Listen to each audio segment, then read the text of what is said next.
Instagram is down below in the description. Also, YouTube. Go and subscribe to his YouTube channel as well. You did get, I'm sure you did, another episode of Uncrowned up today, right? Yes. Okay. Yeah. Anything you want to tell the fine people? No, I mean, it was my first chance to even really talk about the AAA stuff. So, of course, I dove into that in Clash in Italy, but also some stuff that I was not able to get to on Sunday. Some TNA stuff, this contract stuff with Leon Slater. There's Ric Flair stuff from last week, the latest embarrassment with Ric Flair. We talked about that. I'm sure that'll be very entertaining if you want to check that out. So, brand new episode of the Uncrowned Wrestling Show is up right now. There you go. Go check that out. And Super Chats, you guys know what to do with them. It's the best way to support us here on the show each and every Tuesday. So get them on in. We will read all your questions, comments, concerns, thoughts, opinions, and Sidro's jokes at the end of tonight's show. All right, man. I'm going to pass you the ball. What do you want to talk about? Well, why don't we travel to Monterrey? And why don't we start there? Because I know we're going to be getting into the Italy stuff and the King of the Ring and the Queen of the Ring and all that. But it really goes back to the beginning of the weekend. I mean, there were two big shows this weekend. You'll notice I said two. I'm not counting that show on Friday. And on Saturday, they had the, what was it? The Noche de los Grandes, I believe, was the name of the show. Yes. And I know both of us checked out the shows. I will say this, just top line, like, the show itself was good. It was not great. No. The main event, though, I almost kind of look at it as like the show and then the main event. Yeah, it almost felt like the main event didn't belong on that show. Well, no, it felt like the rest of the show didn't belong with this main event. They didn't really go together. Ray Phoenix, happy for him. He's the new AAA Cruiserweight champion. Didn't get a whole lot of time. They got like 11 minutes. Again, you just see him and it makes you wonder, why is he not doing more? But we ask that question every week. We had Vikingo, right? Vikingo, I think, is the new Latin American champion. Yes. As Vikingo matches go, nothing terribly special. No. Good for him, though. I mean, he's dialed it back because he was getting hurt all the time. So, well, yeah, I'm sure that's the Undertaker telling him, bro, you got to calm it down. Yeah.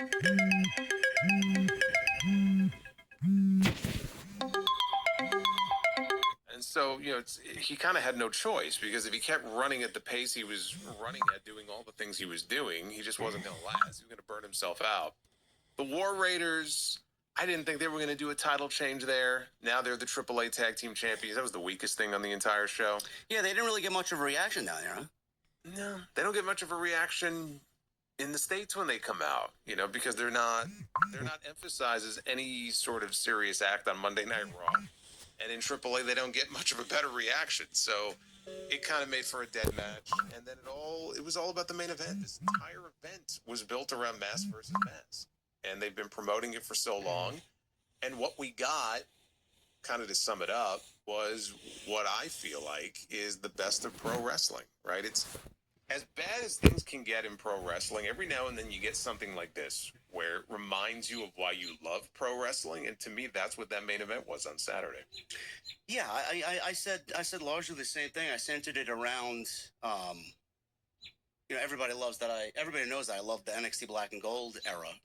And I see a lot of similarities with what they did there here. And it genuinely felt like the old days when I was watching NXT Black and Gold and a takeover show on the WWE Network. It's got the same vibe. Doesn't have the same commentary team. JBL is just nauseating, and Rey Mysterio is one of the most boring color commentators I've ever heard in my entire life. The crowd was incredible. The talent in the ring in that main event was unbelievable. I mentioned, and I don't know how you feel about this, The Undertaker is getting a lot of praise. He's not the only one down there. I know there are others on that team as well. Yeah. There's one name in particular. Now, the thing is, we don't know the makeup of the creative brain trust there because I know Conan had a role in that. We haven't heard anything new about Conan. He's been in the hospital, I think, for months. Yeah.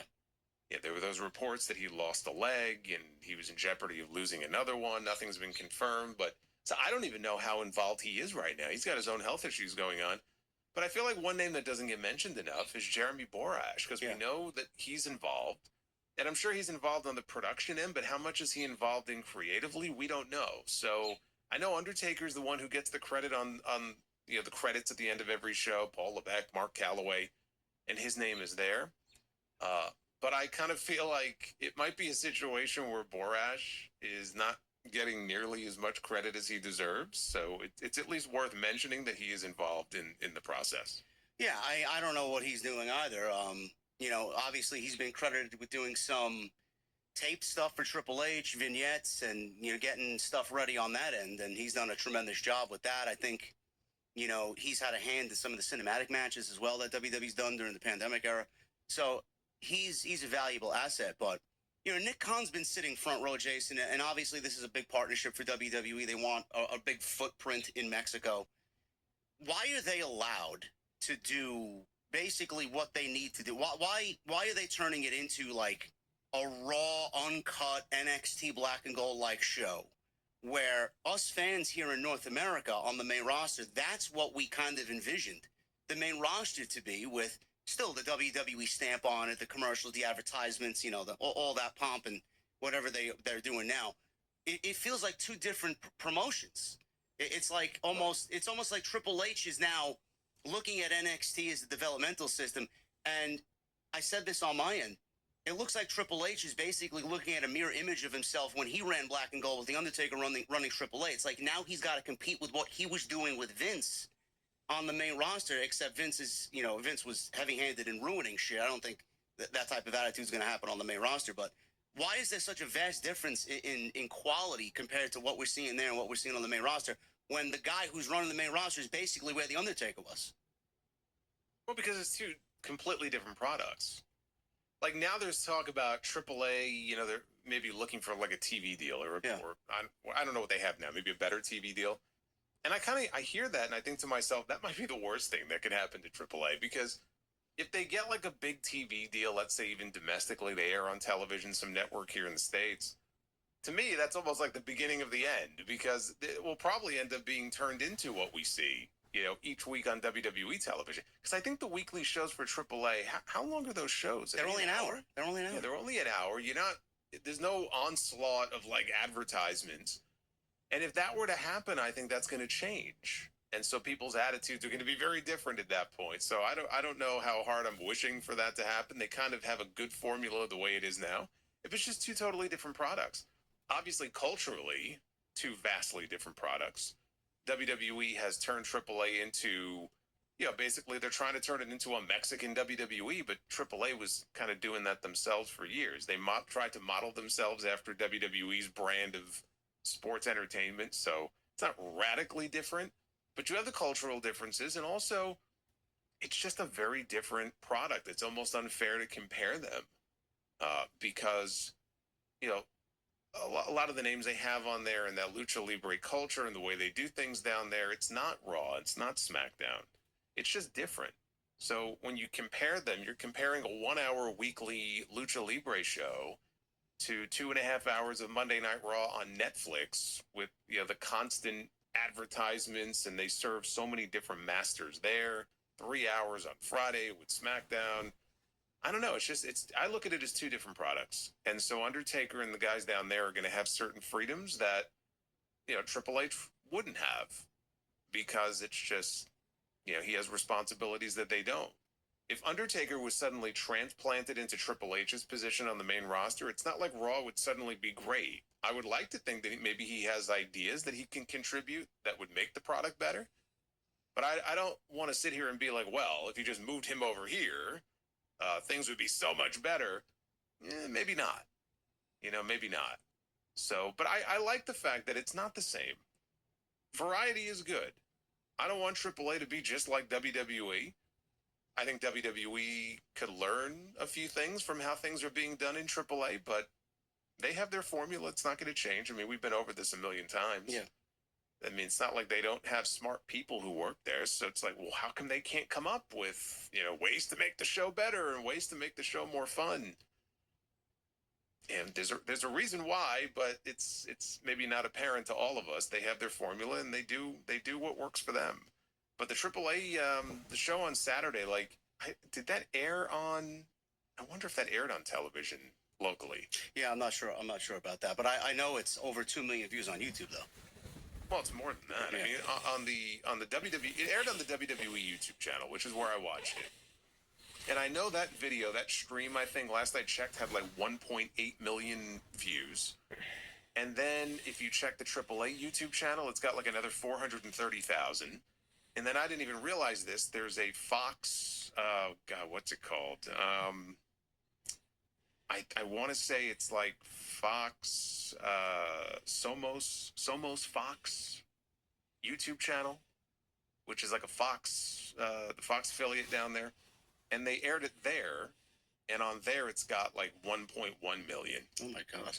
So I think when you add it all up, it's like well over 3 million views. And we don't know what it did on Netflix last night, by the way.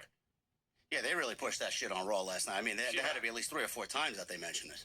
More than that, including full blown vignette. I mean, they aired the post match. I saw that and they showed Chad Gable's speech in the unmasking. I'm like, why are you showing this now? If you want people to tune in, what the hell are you giving this away for?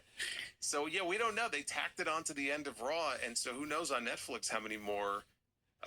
Maybe another million. You know, probably upwards. I would say of like 4 million people ended up seeing this match. More than has probably ever seen a Chad Gable match ever. And good, because it was the best of pro wrestling. I think more people should see it. Yeah, I mean, it was a perfect recipe for everything that you love about pro wrestling. Undertaker gets it. He's probably the greatest entrance in the history of professional wrestling. So they both came out with mariachi bands, and there was just this big spectacle for both Americanos. Crowd was into literally everything for 30-plus minutes. They did not waver at all. Everybody that's been featured in this bill, that's been on the harassing end of OG Chad Gable Americano. Yeah, comedian. Pimpinella was out there. Yeah. Andrea was out there. She bought a ticket. She had to get fired first before this match even took place. So she was out there in the front row. I mean, everything just worked. Honestly, it reminded me of the glory days of those NXT TakeOver main events. It was just fucking unbelievable. The post-match was great. Gable, before he unmasked, he had his family in the ring. They both got cut open in the match. They were both bleeding under the mask, which actually gave the match that added oomph. So when Gable took off his mask, and none more than Gable. Gable was the one, bleeding a gusher. Yeah, he was. But I don't know if you noticed. I don't know if he did this purposely, because Gable's a smart guy, I'm assuming. He took his mask off, and the sweat and the blood, the cut on his head, he wiped his head and wiped all the blood and sweat, and it all dripped down his face on the camera. I don't know if he did that for effect because he knew the camera was on, but I thought that was a great shot. Yeah. I'm sure he did. I mean, he knew what he was doing. And it added a lot to the match. I mean, this was the culmination of like a blood feud. I mean, we talked about that pull-apart brawl a few weeks before WrestleMania, and that's the best pull-apart brawl in wrestling I've seen in years. I said that should have been what Cody and Randy was before WrestleMania. Yeah, well, I mean, Randy Orton, I don't think Randy Orton had that sense of urgency in 15 years. But...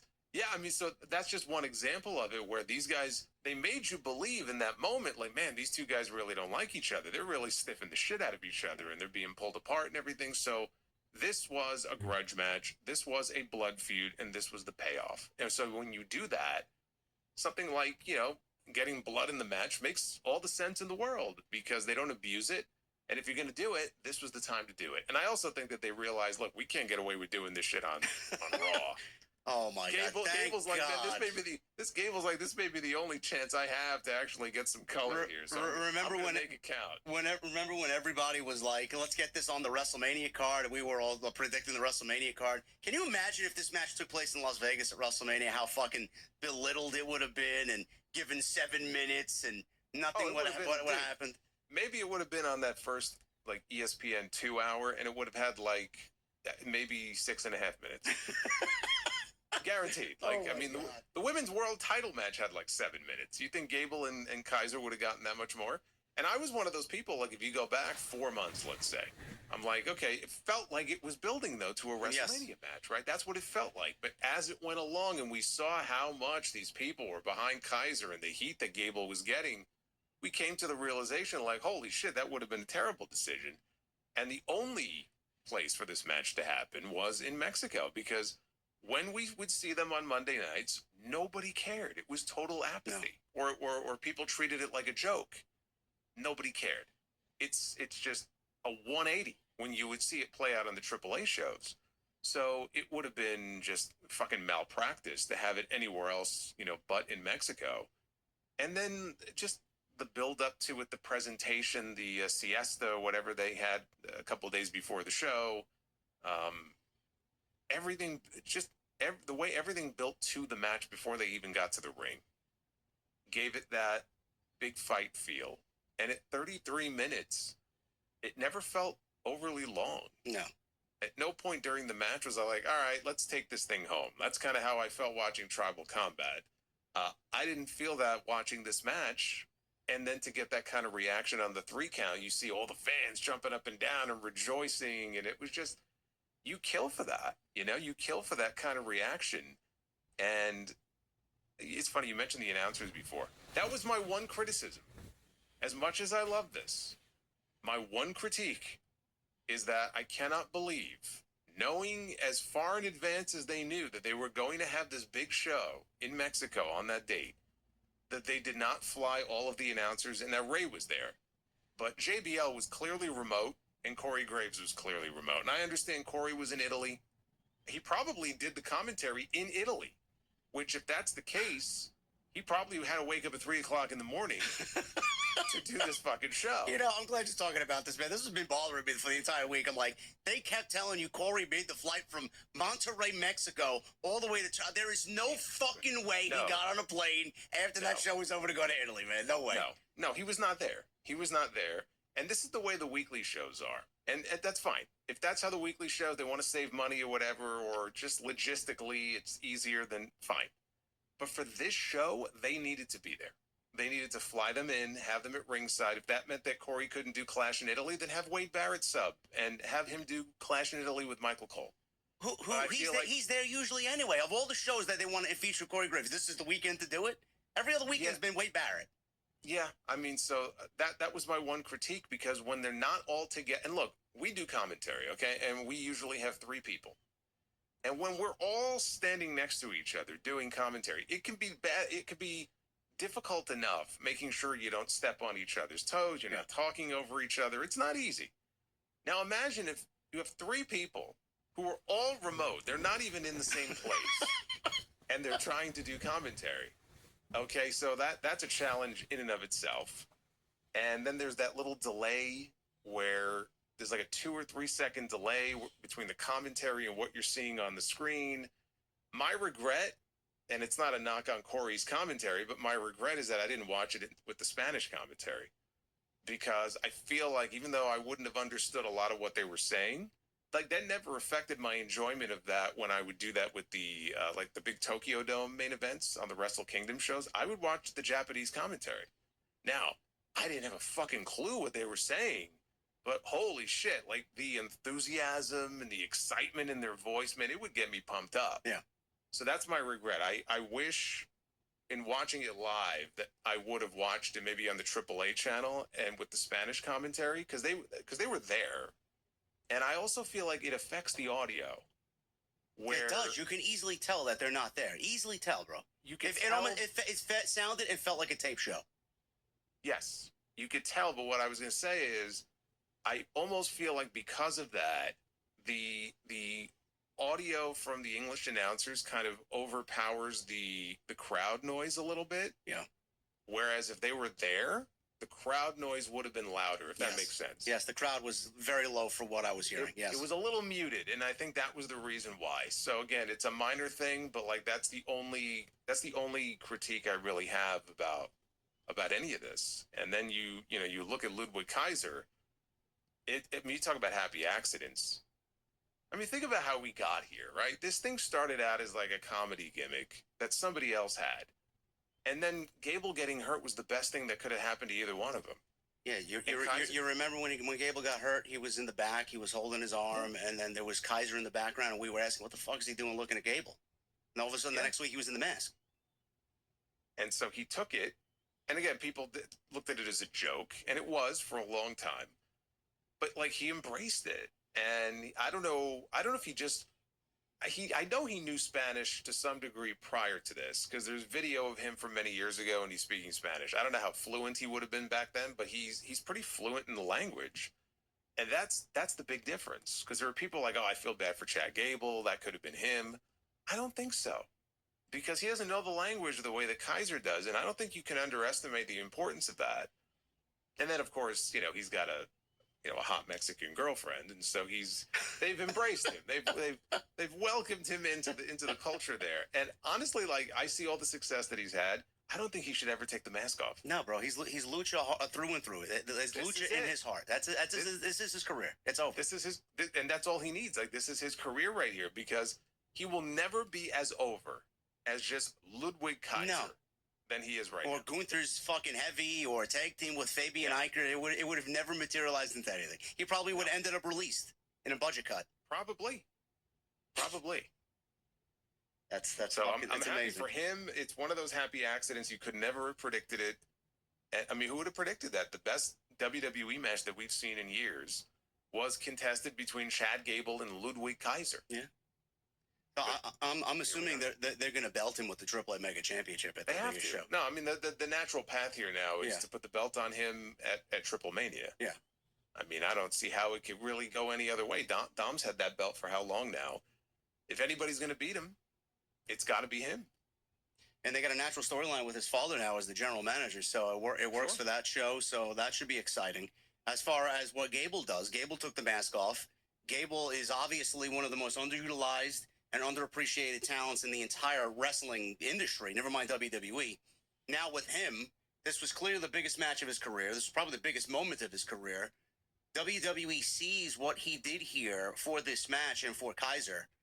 Do you think now, finally, this is the wake-up call for Triple H to push Chad Gable on the main roster? Because this all started, if you guys remember, with him putting the mask on, and his first match was against Penta. Well, Penta's first match was against Gable, which prompted Gable to go to Mexico to learn the art of Lucha Libre. Do we now run this back, come full circle, going into SummerSlam? Do we do Gable Penta at SummerSlam in Minneapolis and belt him with the IC title? Do you think Triple H is that risky? Is it really risky? No, well, to him, yes, it is. Like, why though? I mean, why? Because they don't look at Chad Gable as that. They have never. I don't trust them with Chad Gable. Oh, no, I'm not saying I trust that they'll do it. I'm just saying I don't look at it as risky if they do that. To me, they're fools if they don't give him a push coming out of this because, and I was kind of thinking about this earlier. It's like, after everything that they, and the highlights and everything they showed last night, and they really pushed that replay of that match, I was surprised he wasn't on the show last night, but it's like, okay, maybe travel-wise he couldn't be there or whatever. The match just happened. Fine. But if he's not on Raw next week, or if they really want to build to his return, if we don't start getting vignettes, if there's not anything related to Chad Gable on the show next week, then I think that will tell you what you need to know. Yeah. Because how do you not have him back on the show, like ASAP? You've got to take advantage of this. Now, if WWE really wanted to push him as something serious, my take is they would have done it by now. Is this going to be a wake-up call for them? Call me cynical, probably not. It probably won't be. But if they have their wits about them, I think that makes a lot of sense. Even though I see Ethan Page as probably having a better chance of winding up with that belt in the next few months. But I think Gable pushing him as a babyface towards the IC title, which they never gave him before, they teased it, and he never did win it. To me, that makes a lot of sense. I would do it. It's time. It needs to happen. But you got to do something with him. Like, if you don't do anything with him now, then they're not going to do anything with him. And he may as well leave and go somewhere else. That's where I think Jeff Jarrett wasn't totally wrong, because Jeff Jarrett made I have that pulled up here. This is why I kind of mentioned this to you. Gable should absolutely win the IC title, in my opinion, at SummerSlam in Minneapolis. But Jeff Jarrett said Chad Gable needs to be ready to leave WWE. Jarrett says, I just don't see WWE pushing him because he worked under the Vince regime. And obviously now he's worked under Triple H's regime. But they're not all of a sudden magically going to go, oh, yeah, he's our guy. So he goes on to say, I would absolutely leverage the contract situation with New Japan, having new owners and so on. I just think he needs to keep doing what he's doing, but be ready to leave. I don't see TKO coming to him and saying, hey, man, you performed great in Monterrey. we're going to give you a bump in pay. I just don't see that. I think he could monetize his talents more. Oh yeah, I mean they're not going to give him a voluntary bump in pay. No. I don't know how much time he has left on his contract. That's the only thing. Look, Jarrett, as somebody who has worked there, and not just as a performer, but he was in management at one point, probably has a little insight into how things, how their mind works when it comes to this stuff. So, but he's not totally wrong. Like if they don't take advantage of this and they don't capitalize on this and they squander this, if I'm Chad Gable, yeah, I don't know. At my earliest convenience, I'm looking at the exits because if they don't do anything with him now, they're never going to do anything with him. And we're talking about the Intercontinental title. Let's just be honest here. Like Chad Gable could be a world champion. He could. Now it's not going to happen because we see who has the world title, and we have to be practical about this. But I don't think either one of us are saying that he doesn't have the tools to be a world champion.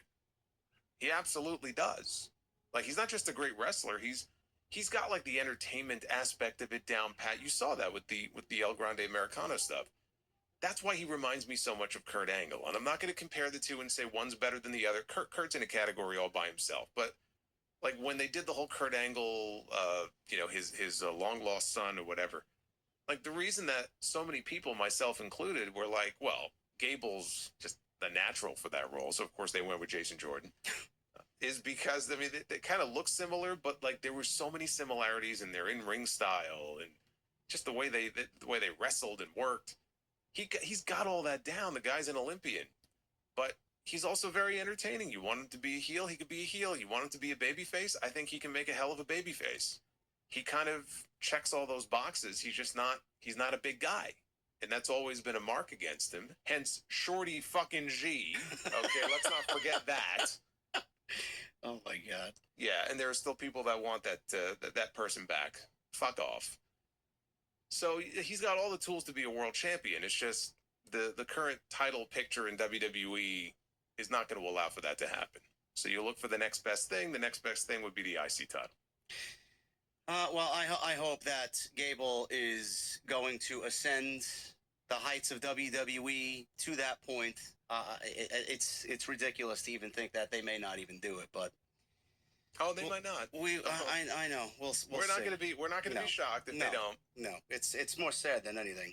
But we'll keep an eye on that. Gable should absolutely be factored in. I hope that this is really, if these shows continue to be like this and they continue to put on main events like that, hopefully it's a wake-up call for Triple H to say, you know what, maybe I should get my act together. I doubt it because I looked at this as like kind of the inner competition within the company. Like everybody's so riding high on the Undertaker's creative or quote-unquote Undertaker's creative in AAA. So I hope that Triple H is looking at that and all the praise that Undertaker's getting. We should be doing that for Triple H too, but we're not. And it's actually very sad. Just a small note here. The guy who produced that match between Kaiser and Gable was Pete Dunne.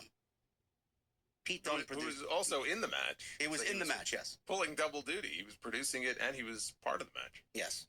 So we will keep an eye on AAA. They're gaining some momentum. They will be having, AAA is having Triple Mania take place in Las Vegas and then in Mexico. So that's over the span of 3 days. SmackDown's going to be in Mexico City. Monday Night Raw is going to be in Mexico City. So they're doing a whole stint for this Mexican tour, which is funny because AEW just announced today that they're coming back to Mexico, in Arena Mexico, for Grand Slam Mexico. And they put the graphic out and the poster out. Andrade's on the graphic, MJF's on the graphic. And it's happening legitimately, Jason, a month apart. So it's like WWE, man, they're so obsessed with kind of sticking it to AEW where they can. Mexico, we got you. The UK, we got you. Forbidden Door, NXT, we got you. It's like every move that they make, man, it's like they're moving that chess piece just at the same time. It's fucking crazy. Well, I mean, Triple Mania, I think, usually is in September. And so these tapings are, I think, that week, right? Or the week after, the week before. Yeah. So, I mean, that one is less egregious. I mean, yeah, the Forbidden Door thing is, I mean, that's par for the course. But look, them going back to Arena Mexico was a must after that show they had last year. I was like, man, you got to make that an annual thing. Yeah. But last year it was in June. Now it's in August, so it's pushed back a little bit. But it just made for a very fun atmosphere. I think that was the show where Hangman came out, right? He spoke Spanish. Yeah. Did a whole promo in Spanish. Yeah. Yeah. And that was the beginning stages of MJF and Mystico. It was. Which did big business when they did the blow-off on the anniversary show. It was a great match. Mm-hmm. Two more questions here for you before we move on to Clash in Italy. Has this been the best feud in all WWE so far? I mean, this year, yes. Yeah. What was this the best match? Well, clearly it was the best match in WWE, but I'm going to go a step further because I know Jason was big on Okada and Takeshita, and that was probably my favorite match as well from Double or Nothing. Right now, that's on the top of people's lists. Was this the best match in all of pro wrestling so far up until this point? It probably was. I mean, it's kind of crazy that those two matches both came within a week of each other. Yeah. Not even a full week went by. So that's a hell of a week. Yeah, I love that Okada Takeshita match. That also had a hot crowd. That was something that had been just dragged out and built up for so long. To where also it was like the big grudge match that, you know, people were waiting for. But I think when you factor everything else in, the presentation and everything that went into it, I mean, how could it not be the AAA match? Yeah. Well, listen, when we're all kind of down on pro wrestling and it's boring and there's nothing happening, there's nothing substantial, nothing keeping people's interest, there's just that one little thing that kind of peeks its head out and everybody's like jumping for joy. That's this. So appreciate it when you get it because it's been very scarce. That's all I could say as far as pro wrestling. Yeah, I mean, again, when I look, and we're not even really quite at the halfway. We're almost at the halfway mark for the year. Just off the top of my head, I mean, when I think of my favorite matches of the year, what I think are the best matches of the year, you know, a lot of them involve emotion. Yeah. A lot, or either emotion or like a hot feud. So, like, this one would probably be at the top of the list. And then you've got, like, Okada Takeshita's, like, right there with it. Roman and Punk from the main event of WrestleMania. Tanahashi and Okada from the Tokyo Dome. Yep. You know, Tanahashi's big retirement match. There was a lot of emotion there, and those guys had their working boots on because they knew this was it. So that's another one. I gotta throw MJF and Hangman Texas Death on there as well. Sure, but not above the ones I just mentioned. No. I thought you were just talking about just overall matches of the year, but I know you were talking about emotion. Yes. Emotion, but those would be the matches that I would have at the top of whatever order you want to put them in. Those right now, as we sit here, would be the matches that I would have at the top of my list. Yeah. I didn't see the Tanahashi match from January, so can't really speak much on that myself. But yeah, appreciate while you got it, guys. Little things like that just kind of peek themselves out every now and then, and it's great. We'll go into Clash in Italy, and I thought this was largely a good show. I know some people, for some reason, this was a very up and down opinion on Clash in Italy. Some people liked it, some people hated it. I saw some other content creators really just kind of shit all over it for whatever reason. And I don't really blame them, Jason, because I said this on Twitter the night the show ended, or the afternoon when the show ended. You know, these shows there's nothing objectively bad about these shows. These are the shows that you want to watch to get some good pro wrestling, even though I fucking hated Gunther and Cody Rhodes only going 12 minutes to open the show. That was fucking ridiculous. Well, it wasn't even 12. It was like 11 and change, I think. 12 minutes for two of the best pro wrestlers in their industry, man. I don't really understand it, but it wasn't objectively bad. There's just this terrible feeling of emptiness that you feel at the end of these shows, and it's like, okay, I got a good pro wrestling show, 5 matches in, but what else is there to talk about? Usually you watch these shows and you want like somewhat of an angle to play out, something that's going to kind of happen on these shows that gives you a reason to watch Monday Night Raw, a reason to care, something that's going to carry over into the weekly show on Monday, or a surprise ending, or a big title change where people are just really like, oh my God, I don't believe they did that. How could they do that? Nothing happened. Nothing. We got one title change, which was Sol Ruka winning over Becky Lynch, and she's the new IC champion, but nothing happened. Well, how'd you feel about the show when it ended? I felt it was I thought it was a good show in terms of the in-ring that we got. But on the whole, it was a very middle-of-the-road show. It felt like a very unimportant show. And one of the big selling points of the show was the crowd. And it was the same thing with Raw last night. Those fans in Italy, they brought it. It made me think a little bit of when they were in Lyon for Backlash a couple of years ago in France. Yeah. And you had that crowd and how great that crowd was. So kudos to the Italian fans, man. I thought they were great over the last few days. But if that was in front of your standard WWE audience, I don't think I would look as kindly on the show. I think that had a lot to do with it, just kind of the atmosphere of it. But the in-ring was good. But when it was over, it was like, all right, it was a show. We just had Saturday night's main event the week before, and I couldn't tell the difference outside the crowd. Yeah, it kind of reminded me of a Saturday night's main event, which is weird because coming into it, I said, man, this show is kind of low-key stacked compared to Backlash. Like going into it, you look at the card, it was bigger than Backlash. Yeah. We actually got 2 men's world title matches on this show, and Brock came back. But when it was over, it was like, there was stuff I liked, there was stuff I didn't like, but I wasn't really compelled to, want to go back and watch any of it again. So that was kind of my thing. And I put a poll up on X, and I think the poll results, kind of reflected that, where it was maybe, I don't know, low 40s on the thumbs up side, and then maybe in the upper 30s, thumbs in the middle. It was a very mixed bag, very mixed reaction. Don't you think this is a serious problem? Like, this is to me, it's a big problem. They don't see it that way. They don't care. Well, I certainly do. But they don't see it that way, though. They don't see it that way. Bro, Triple H is the type of guy that's going to wear an umbrella in the shower. That's how fucking safe he is. It's fucking terrible.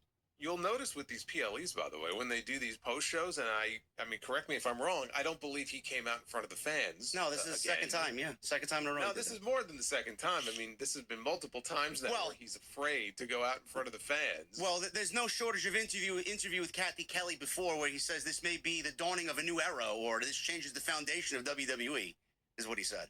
Well, you just pull the string in his back and he'll say the same thing over and over again, so I'm not surprised. But how much does that toy go for at Target? $49.99?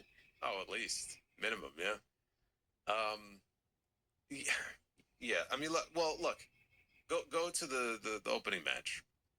So they opened the show with Cody and Gunther, and they really pushed that this was on the first hour is on ESPN, and I think this is part of it where you're on ESPN.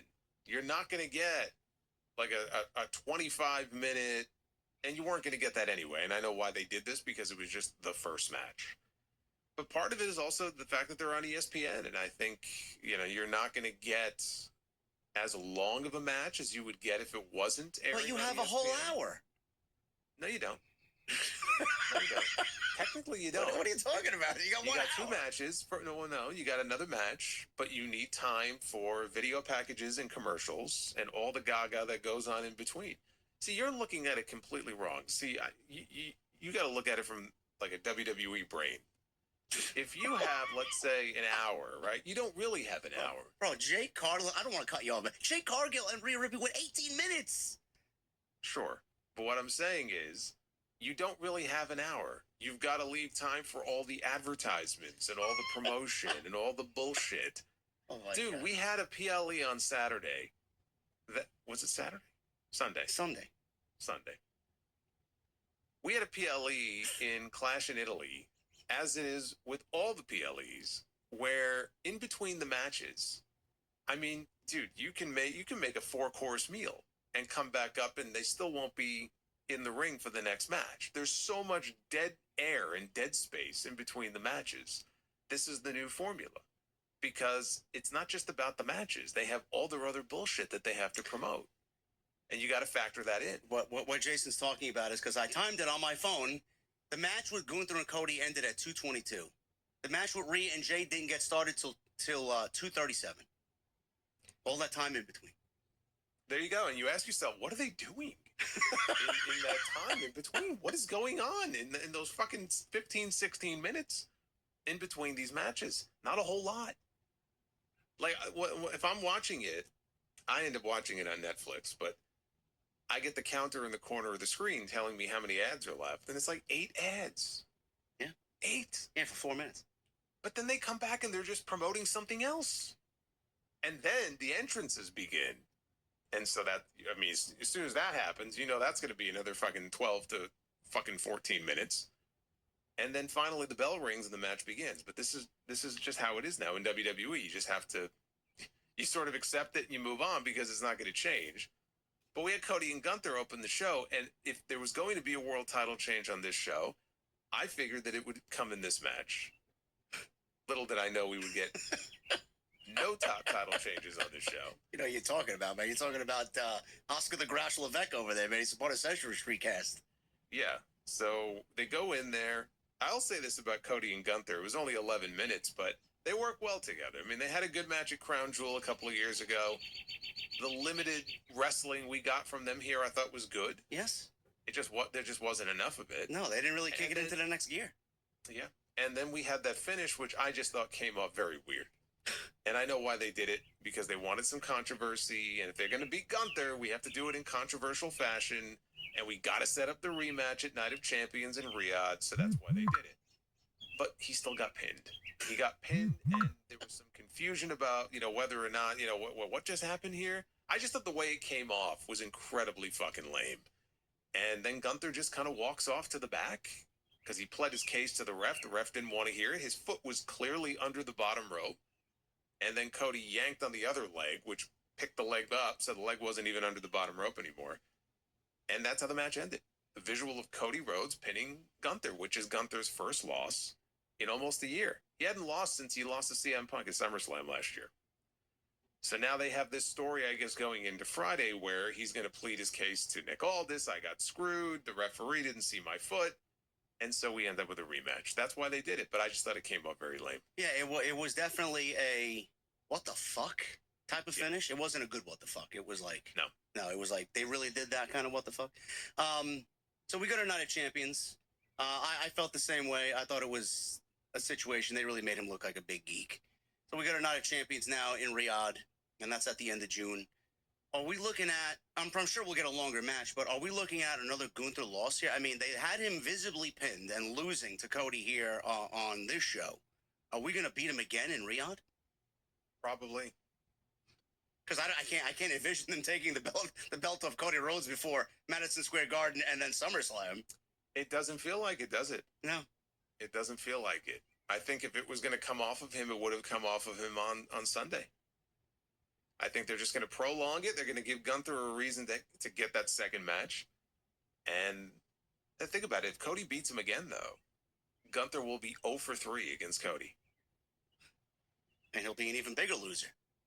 The career killer losing. Sure. Yeah. Worst thing they did was strap him with this fucking career killer gimmick. But I think there's a very good chance it ends up that way. I mean, we still have a whole month. Let's see where things develop. It's still too early to make predictions for Night of Champions, but yeah, I never really understood why Gunther's first feud after being moved to SmackDown was going to be with Cody if he wasn't going to win the title. That just never made any sense to me. But it seems like we may be headed in that direction, especially with all these teases of Roman and Cody, and where's that going to go? I thought that was weird. That belt off Cody? Yeah, why were they doing that? Like, what's the purpose of doing that now? They're teasing something. They're teasing something. Crown Jewel. Too early to tease Crown Jewel. Well, I mean, I don't know if it's too early. I mean, they're just dropping little hints now for something that's coming later on. The only question is it Crown Jewel or is it WrestleMania next year? I feel like there's a lot of balls up in the air right now, and they're just sort of doing these teases, and then they really haven't figured out when or if they're going to be doing this, and if they are, when is it going to be? You know what I hope it is? I hope it's the fact that they realize that they have failed to create top guys enough to put in front of Cody Rhodes and Roman Reigns at the same time, because look at the situation we're in. We're handing losses to Gunther because we can't find anybody for Cody to beat on Friday night. What I'm hoping they do is realize that we don't need 2 world championships, and they have a unification match and have 1 world champion back. That's what I hope they do. Well, I mean, I don't know if it's going to be a unification match. I mean, look, when is Crown Jewel normally? Is that October? It took place in October last year, yeah. Then October is when Street Fighter comes out. So we know that the 2 of them are in the Street Fighter movie, which is coming out, I believe, in October. Yeah. We could be looking at a situation where they're trying to time it with the release of the movie. I'm serious. Oh my God. No, I know you're serious. That's the fucking problem. It could be as simple as that, and neither of their belts are going to be on the line. It's just going to be, for the Crown Jewel belt. Who wins that match then? Probably Roman. Can you imagine being in the writing room for that fucking match? Who wins? I just think that's a political football right there. But I think in the end, I think Roman is the one who gets the dub if they do that match. I also joked that the only reason why Cody and Gunther only went 12 minutes and Roman and Jacob Fatu went 28, almost double the amount of time, more than double the amount of time, is because Roman didn't want to be upstaged on the same show that Cody was on. Roman's going to get all the time he wants. He needs time to tell his cinema. Hey, you listen. I hope I'm in the ballpark. We don't need 2 world champions. We don't need 2 tag team champions. Like yeah, but he does, dude. You sound like a broken record. I like, know. We all agree. Let on me this, sound like a broken record, then, because I've been saying the same thing since 2016. But you're gonna get 2 champions whether you like it or not. That's not changing. I know. They won't even merge the tag team belts. You think they're gonna reunify the 2 top championships? What? The whole reason that the World Heavyweight title exists is because Roman had the other one, and they didn't want to take it off of him. And then on Raw, nobody had anything to fight for because he never showed up on Mondays. So they created a new big gold belt. So you can't go back to the way it was and unify them, because if they unify them, guess who's going to be holding it? Roman Reigns. Well, right back in the same boat. Well, the way that they come off, it's almost as if Roman's holding the #1 championship in the company anyway. Cody's number 2. Yes.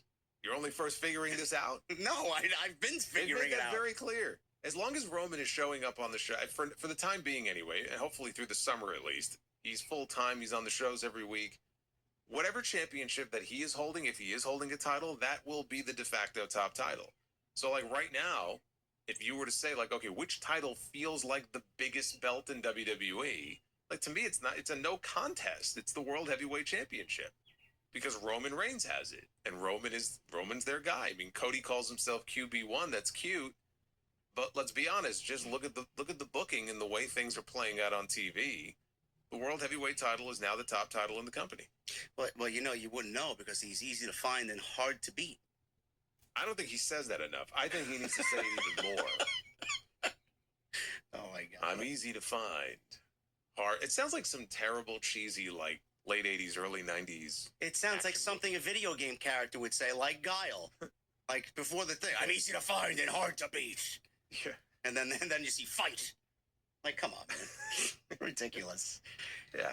Anyway. Like a trading card. It would be his signature quote on the back of the card. So stupid, man. So, yeah, Cody, he retained over Gunther. I mean, the controversial finish, is it enough to get you to find any interest in SmackDown on Friday because of the way the match ended? The answer is no. No. So we'll see what happens on Friday and how Gunther complains. Maybe he'll quit, like Drew McIntyre, or maybe he'll get fired or suspended for a couple of weeks so they can build this into Saudi Arabia. Oh, gee, that's such an original idea. We haven't seen that before. I'm waiting for him to get suspended for 3 weeks so they can put this match on the Saudi Arabia show. Oh, my God, man. I wouldn't put it past them. We'll see. Jade Cargill, she went one-on-one with Rhea Ripley for the WWE Women's Championship. This went 18 minutes. This got a lot more time than Cody and Gunther did. Well, Rhea's super over. Yeah, Rhea's though. I mean, I love Rhea. People apparently don't like Rhea. I don't know why, but Rhea Hogan. Well, anytime somebody is successful and super over, yeah, you naturally are going to have people who get sick of that or jealous, and or they just think they're over pushed or whatever it is, and so naturally you're going to have people that just hate you. I mean, it just kind of goes with the territory. I know. Cody has haters, and they all do, but. I will say, this was, in my opinion, the best Jade Cargill match that I've ever seen her have. I heard you say that. And I'm like, really? Yes. I thought the WrestleMania match was better. No. I thought this was better than WrestleMania a little bit. Okay. Why? What do you mean, why? Well, I mean, what made it better? The match was longer, so they had to do more, and I thought what they did looked good. So it was like an expanded version of the match. I don't remember offhand what the exact length was of their WrestleMania match. I know it didn't go 17 minutes. No, it went 12 minutes. To me, this was it was an expanded version of the WrestleMania match where they got to do some more stuff. Jade, there were a few things that she did. I know there was a Blue Thunder Bomb in there, but there were a few things that she did in the match that I thought came off well. There were a couple of clunky moments where they kind of were moving in slow motion, but yeah. I just thought when it was all said and done and the thing was over, and we'll talk about the rope stuff, but at the end of it all, I thought it was better than the Mania match. And so at the very least, it was her best WWE match. It's been a while since I've seen that last AEW match against Chris Statlander, but it may well have been the best match that she's had in her entire career. It wasn't terrible. I actually personally liked the WrestleMania match better. I thought Jade was just a little bit more crisp, a little bit more smooth in the ring. I felt like she was here and there, and then not there on Sunday afternoon. But it did go 18 minutes. Rhea won, and she had a little bit of assistance. Now, the not so baddies came out to ringside. Jade hit a pump kick. Rhea Ripley escaped a jaded, and then caught Cargill with a double stomp. So Cargill hits Rhea's riptide. B-Fab apparently is outside. And Jason, I don't know what it is with this spot. I thought Paul Heyman was going to make the same mistake. In fact, I could have swore he did make the same mistake last night on Monday Night Raw by putting Breaker's boot on the rope. B-Fab's on the outside, and apparently Jade was near the rope, and she goes to reach for Jade's boot, and she completely whiffs on the boot. She misses the boot. So I didn't go back and watch it. Maybe you have a better recollection than I do. Was Jade moving her boot at all, or is B-Fab just completely just terrible, you know, reflexes? No, I mean, Jade didn't move. I saw people mention that, oh, Jade was moving or she moved her boot. I mean, Jade was laying there and her foot was kind of flopping around a little bit, but she didn't move her boot. So I don't blame Jade for it. I mean, you could argue that maybe she wasn't as close to the ropes as she needed to be. It's on B-Fab. I mean, she just waited too long. You know, because they want to wait as long as they can and then reach in and do it. And then maybe she misjudged how far away her foot was. And it just made for a very embarrassing moment because it's like you had one job and you didn't do it. And the referee had to hold up his count. Because he looked at he tried to save it by staring at them and going, oh, wait, I see you. And then he ejected them. So that was kind of his way of saving it, I guess. But yeah, it came off very, very... But you know what I hate about this spot too? When Rhea hit the fucking finish there, right? And she does it. She's a world champion and accomplished pro wrestler. She does her finishing move near the rope. Like it makes the wrestler look stupid. This may be just me as a pet peeve, but you do that knowing that the person that you're doing the move to near the rope is going to put their boot on the rope. You know, you don't move them away from the rope and then you don't do it in the middle of the ring where you should. It's like set up to look stupid. It's stupid, but I mean, it's not a new thing. I mean, this has happened. This has happened forever. Look, Razor Ramon would occasionally set up for a Razor's Edge near the ropes, and I'm looking at it. I think he did this in the ladder match with Shawn Michaels. I'm like, why are you doing it near the ropes? And then every single time, he would get backdropped over the top rope to the floor like an idiot. So I mean, this has happened for that's many, a terrible many moves. spot too. Yeah. Yes, it just makes the wrestler look bad, but it's not like some new phenomenon. So B-Fab missed that spot. It looked very bad. I actually felt very bad for her to look away because it was so embarrassing. Charlotte Flair came out. She jumped off the ringside barricade. Literally the same spot happened, and Charlotte puts Rhea's boot on the rope after Jade hit her with her finish and did the same spot legitimately. So it was jaded next to the rope, and Charlotte puts Rhea's boot on the rope and saved the match. It ended up with Ripley hitting the riptide, and she got the 1-2-3 over Jade. And she retains the women's championship. Now, we will talk about Jade and Charlotte a little bit later. I don't want to jump ahead because I have the graphics pulled up for you guys. They are both in the Queen of the Ring tournament in the same match. So we will definitely go over that and see where the discussion leads. Does Rhea get Charlotte? Does Rhea get someone else at SummerSlam? It could have been, yeah. It could have been the final. That's what I thought they were. That's where I thought they were going. Yeah. But we may not even be getting Charlotte and Rhea. We could get Charlotte and Jade at SummerSlam. So we'll talk about that a little bit later, and we'll have some fun with that. But Rhea is still the women's champion. Obafemi and Brock Lesnar. This went 6 minutes. This went 2 minutes more than their WrestleMania match. I've been on record here saying, Jason, that I thought, and I know this is a very hot button topic. Some people hated it. Some people loved it. I know Lesnar's been wrestling the same match for 20 years, so when you say you enjoyed seeing Lesnar deliver 7 F5s, it's like, you like this? Sure. I get why people don't like it, but you should expect this for a Brock Lesnar match. I thought this was better than their WrestleMania match. I don't know how you felt about it. Well, yeah, I mean, it was just, there was more excitement to it because the crowd was just into everything they were doing.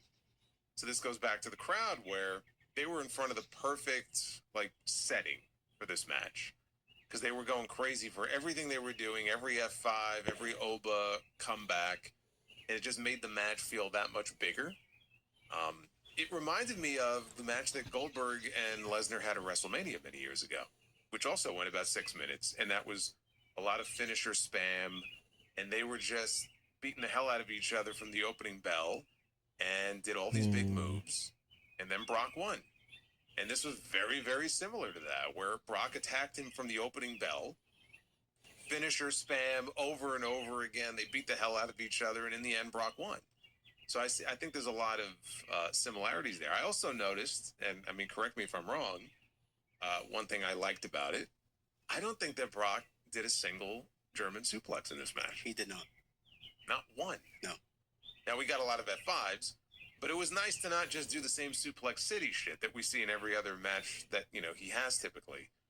So I enjoyed it. I enjoyed parts of it more. I didn't enjoy the finish more. So that kind of soured me on it a little bit. But no, I thought for the 6 minutes they got it was exciting. And it was a fun match. You know, it was pretty much what you would hope a match like that would be between two big guys who are going in there and beating the hell out of each other. It's just, I don't think that Brock Lesnar had to win that match. I'm sorry. Yeah, I'm not shocked that he did. No. I'm not shocked that he did. I know I was kind of in the minority when I said, well, I think Oba, you know, could win the match. But I don't think he had to win the match. No, especially with what we're going to talk about with the King of the Ring, because I think you and I are both on the same page with what is going to happen in the King of the Ring and how Oba is now in the semifinals and how we're going to get him out of the tournament. It would have made a lot more sense if Oba beat Brock, but we'll talk about that a little bit later. How do you think this made Oba look? Are you in favor of them delivering 7 F5s, one of them through the table? He stood up like he was fucking he got a huge second win. 7 F5s here. Do you like the method in which they used to make Oba look like a monster here against Brock? Well, I mean, they kind of had no choice. I mean, if they were going to beat him, then you have to make him look strong. How do you do that? Well, he eats. I think that's a record because I remember the WrestleMania match in New Orleans that Brock had with Roman, and he beat Roman. It took 6 F5s. So he had one more F5 here that he had to use to beat Oba. So more than any other person has ever withstood. And he got out of a Kimura lock a couple of times. And like you said, he went through the table and he rose up. So they did everything in their power knowing he was going to lose to make him look like a beast. You had to. They could. Like, can you imagine how awful it would have been when he jumped him at the opening bell? If he hit 4 F5s and pinned him? I would have turned the fucking show off. I would have turned it off. It would have been terrible. I know. I would have turned it off at that point. So, no, this is what they had to do. I'm glad they did it. Look, I knew it wasn't gonna kill him. These people are into Oba enough that one loss was not going to make them go, oh, I don't like this guy anymore. It's just the point of, like, if he was going to lose. And look, there's an argument to be made for, you know, in the face of adversity, how does this person react? It humanizes them if they lose and all that kind of stuff. But again, I just think they made every correct decision heading into that match at WrestleMania. And then they did the right thing. And they just couldn't help themselves. And it's like, well, if we're going to do a trilogy, Brock has to win the second match. Well, at least in this case, it took everything he could possibly throw at the guy in order to do it.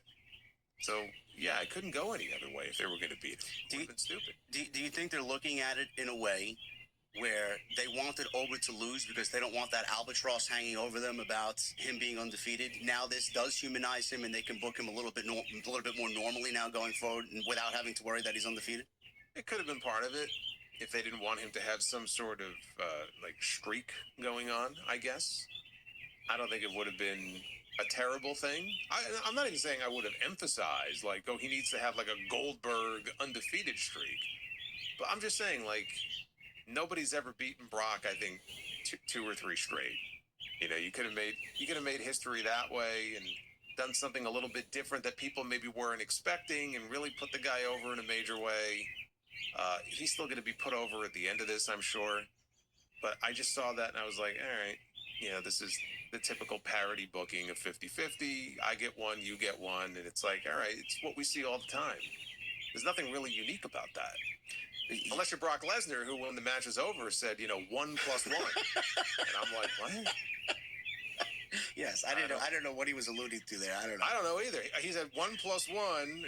What was the next comment? Something, like, something, done, something, bitch. Yeah. You're done, bitch. I'm like, 1 + okay, whatever.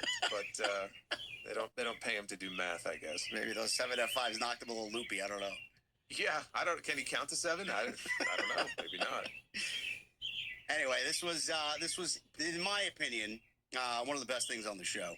So Lesnar, he beats Oba, and we're now tied 1-1. How we get to a third match? There will be a third match. We will talk about that in just a little bit because it's going to happen between now and SummerSlam for sure. Intercontinental title. We got Becky Lynch defending against Sol Ruka. This was good. It could have been a little bit better. How we got here. Becky used nefarious means at Saturday night's main event and got herself disqualified. Sol Ruka had not won a main roster match up until that point. She won that match via DQ at Saturday night's main event, and then all of a sudden was gifted a Intercontinental Championship match at Clash in Italy. I thought this was all right, Jason. The thing with Sol Ruka is, and I mentioned this on the 2 Count with the coach today, because we were talking about does Sol deserve it or not, and a lot of people are very under the microscope with the way Sol Ruka has not been as smooth as she has been in NXT, which, I mean, people need to get a fucking life and go touch some grass. It's not the end of the world. She's a young woman, and mistakes are going to happen. Some people are saying she got called up a little bit too soon. I think it's a reliance on WWE trying to find legitimately the next big female star in the company. They got Rhea, but Bianca is out. Charlotte Flair is more towards the tail end of her career than the beginning. Becky said this is her last contract. You got your Blake Monroes who are up and coming, but WWE doesn't have a solid lock on like what they had with the 4 Horsewomen when Bayley, Charlotte, Sasha, and Becky all came up at the same time. It's like they're looking for that again, and I feel like they really want that with Sol Ruka. I don't know if I'm kind of off there. I don't know if you feel the same way, but there's a heavy reliance on really getting her to the top here. I mean, you could tell that from NXT. She's a priority for them because she's super over. She was super over in NXT. She was super over the night she debuted on Raw. Remember the reaction she got when she first came out to confront Liv Morgan? Yeah. So, yeah, I mean, clearly she's one of the ones that they would like to build around. I'm hoping Blake Monroe also falls into that category because I think she's great. So, yeah, I mean, that's not shocking. I just felt like you could have held off on that first title win for a little bit, but whatever. I mean, it's fine. She was going to get the belt no matter what. It gets the belt off Becky, frees Becky up maybe to be used in a different role. Maybe, I don't know if they want her in the world title picture. Doesn't seem very likely. I think they're just waiting for Stephanie to come back, which I'm guessing will happen next week. So where Becky fits in, we're probably going to get one more match. I don't think we're done with this. I think Night of Champions, maybe they run it back one more time. Becky tries to get the belt back and, loses again. So we're probably not done with this. This was, clearly a better match than the one they had the week before. That wasn't really much of a match. I'm just glad she hit the finish at the end, no issues, because she would have taken a lot of shit, if she had any sort of issue with the Soul Snatcher again. But she hit it, and she won with her finish, which is what she should win with. And everybody was very happy when she won the belt. The Intercontinental title should be used as a stepping stone for people to get to that next level. Same with the men. It's no different with the women. Sol Ruka is going to be a world champion one day. On her road there, she will have a run as the Intercontinental champion. I'll tell you what I was worried about. I listened to her promo on Raw last night, which was nothing special. And then she was confronted in the back later by Lyra Valkyria. But when she did the promo in the ring, the way that she was talking, I thought for sure we were about to hear, I'm a fighting champion, and so I'm going to have the Intercontinental title open challenge. And I was going to bang my head against the wall. Well, I mean, it's basically what it is. They just didn't say it. Let's be real. Well, yeah, but I look at it as I don't want her coming out every week and not knowing who her opponent's going to be. All right, we got an open challenge. Anybody who wants to walk out the curtain. Look, if there are going to be people confronting her, asking for title matches, and she wants to give them one, at least it's a different way to go about doing it. But, I legit thought the words open challenge were about to come out of her mouth, and I was This is another one of these things in the modern day of pro wrestling. And listen, my age may be showing, bro. I can't stand like the typical trope of babyface. I'm gonna be a fighting champion. But like, bro, shut up. Not like you don't need to be a fighting champion. Let's line up some challenges, let them win some matches, and then whoever wins those matches, you get that person next. We don't need to have the title defended against anybody and everybody on the roster because. Come on, dude. Bret Hart was a fighting champion who defended his belt against the 1, 2, 3 Kid and Adam Bomb and Papa Shango. This guy fucking mentioned an Adam Bomb in 2026. Bro, I'm not comparing anybody to Bret Hart, man. It's just not right. Okay. I'm just saying, though, he was a fighting champion defending the belt against fucking scrubs on TV. I'd rather watch the 1, 2, 3 Kid than half the shit that we see now. So would I. What's the point you're trying to make? I just don't like it. You've gone way off course here. I don't like the championship defended against people that don't deserve it. That's what I'm talking about. Well, let me ask you this then. So we have MJF defending his title against Rush. I don't like it. We were going to talk about it later. Go ahead, mention it, because I heard what you had to say. He's defending his title against Rush tomorrow night, which is the entire reason that they did that four-way match on Dynamite last week that Rush won. The TBS Superstation Showdown, yes. Sure. And apparently he's on a win streak. I think they mentioned that. Against whom? So at least, I don't know, but he's on a win streak. He's won like half a dozen matches in a row or something. I gotta look this up. I gotta see who Rush. Yeah, look it up. Look it up. I haven't seen all the matches on Collision that he's had, but apparently he's on a win streak. See when the last time was that he lost. Oh, God. But they're doing that match tomorrow night. They actually teased 2 title matches. He's also going to be wrestling Mark Briscoe soon. I mean, I don't know. You think that's the Forbidden Door match? I don't know. But at least with Mark Briscoe, he legitimately has a pay-per-view victory last year over MJF. So you could argue, yeah, he's kind of got a legitimate argument to make. It happened in September. What are you talking about? We're going into June. Yeah, but MJF wasn't the champion in September. He's the champion now. It's just Mark Briscoe was out when MJF. To be fair, Mark Briscoe was out when MJF had the title in the early part of the year. I think they did an injury angle with him. So now MJF got the belt back, and now he wants his shot because he's got to win over the champion. All right, so there you can rationalize it. Yes, it's less offensive. I even said that with Jesse. Yes, that's not even a pay-per-view match though. To me, I hope if they're going to do it, let him do it on like a fucking. But the thing is, I would rather him wrestle Briscoe Forbidden Door than some nobody from New Japan though. That's my point. Well, I mean, but it's the whole premise of the pay-per-view though. Rush has beaten Adam Priest, Stephen Fuerte, Manny Lowe, the legendary Manny Lowe, LSG, Ryan O'Neal, and TJ Crawford. Well, there you go. Those are some tough competitors there that he steps into the ring with. Oh my God, man! He's padded his resume over the past 6 or 7. All right, so your point was, and I heard what you had to say, and you're not wrong. But my point was, MJF just won the title back, and we just got 9 defenses in a row from Darby Allin. And now we're putting MJF in a match against somebody who clearly doesn't deserve it. But he's not going to be defending the title every week. I know, but so soon. That's the point. So soon after we just got 9 defenses. I look at it also and go, okay, if we want to make these shows a little more exciting, I like the idea of MJF wrestling. Sure. Because the first time he was the champion, he wasn't doing a lot of wrestling on TV. So at least now we're getting him in action more. Maybe they don't have to all be title matches. And I don't think they all will be title matches because for a heel, that wouldn't even make any sense. But like they set up 2 challengers.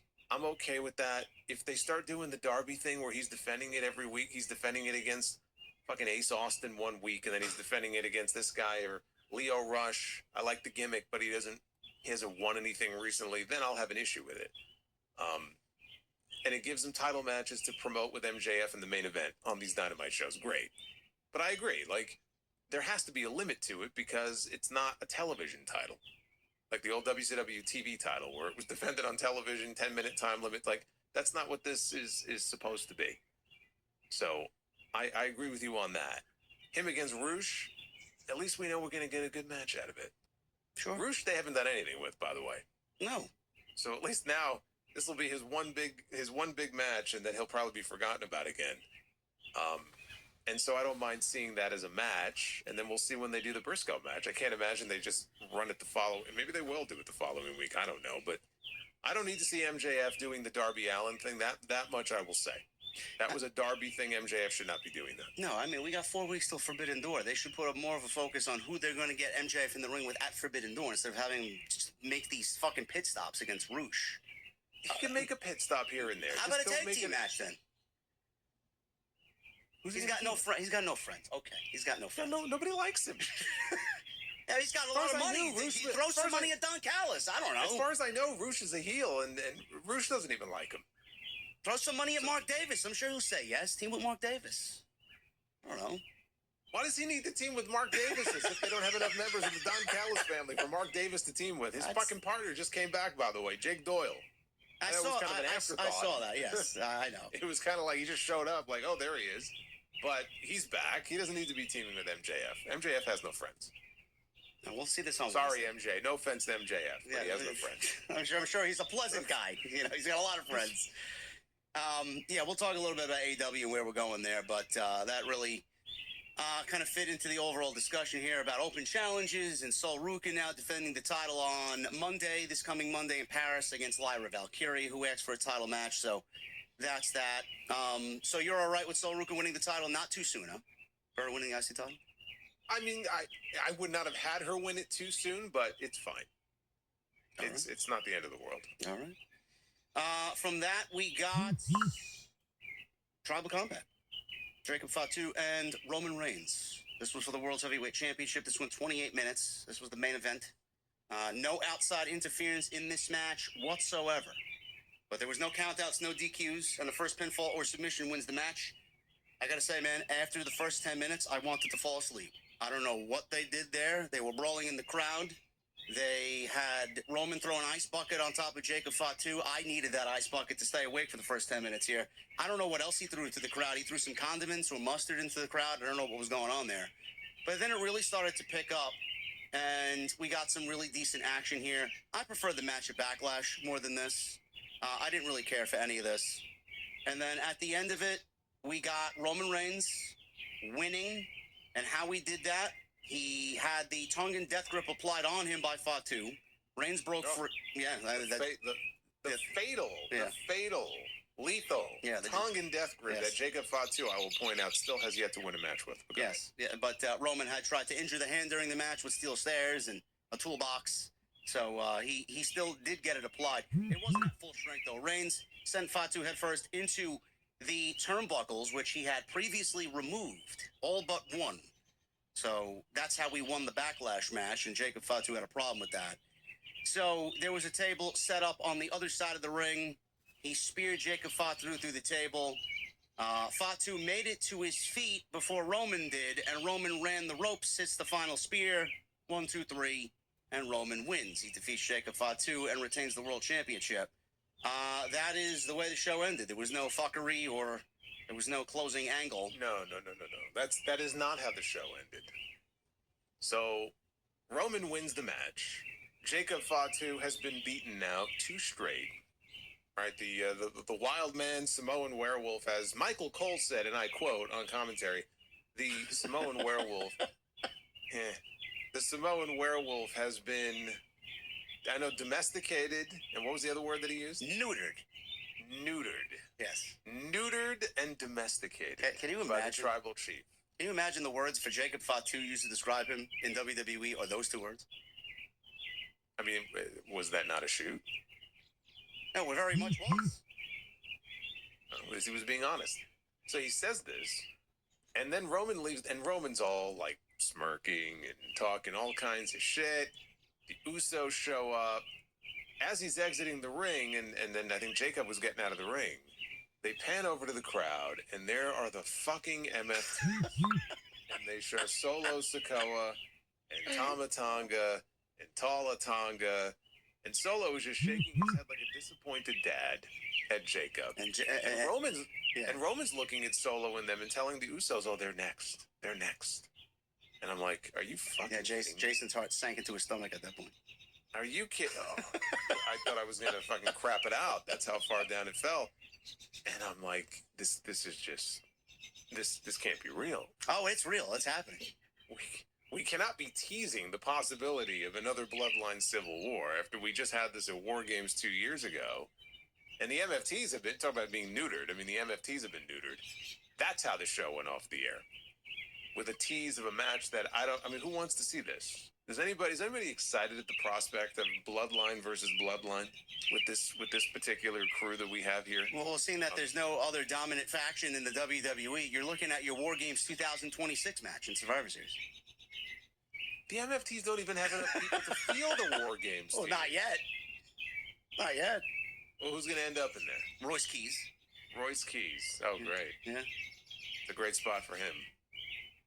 You can call up Zilla Fatu. Maybe he joins the WWE before too long. I don't know. Not even Zilla can save this fucking feud. There's nothing that can save this feud. I don't know, man. Yes, that's the way the show went off the air. He also called out QB1 as he was walking up the aisleway.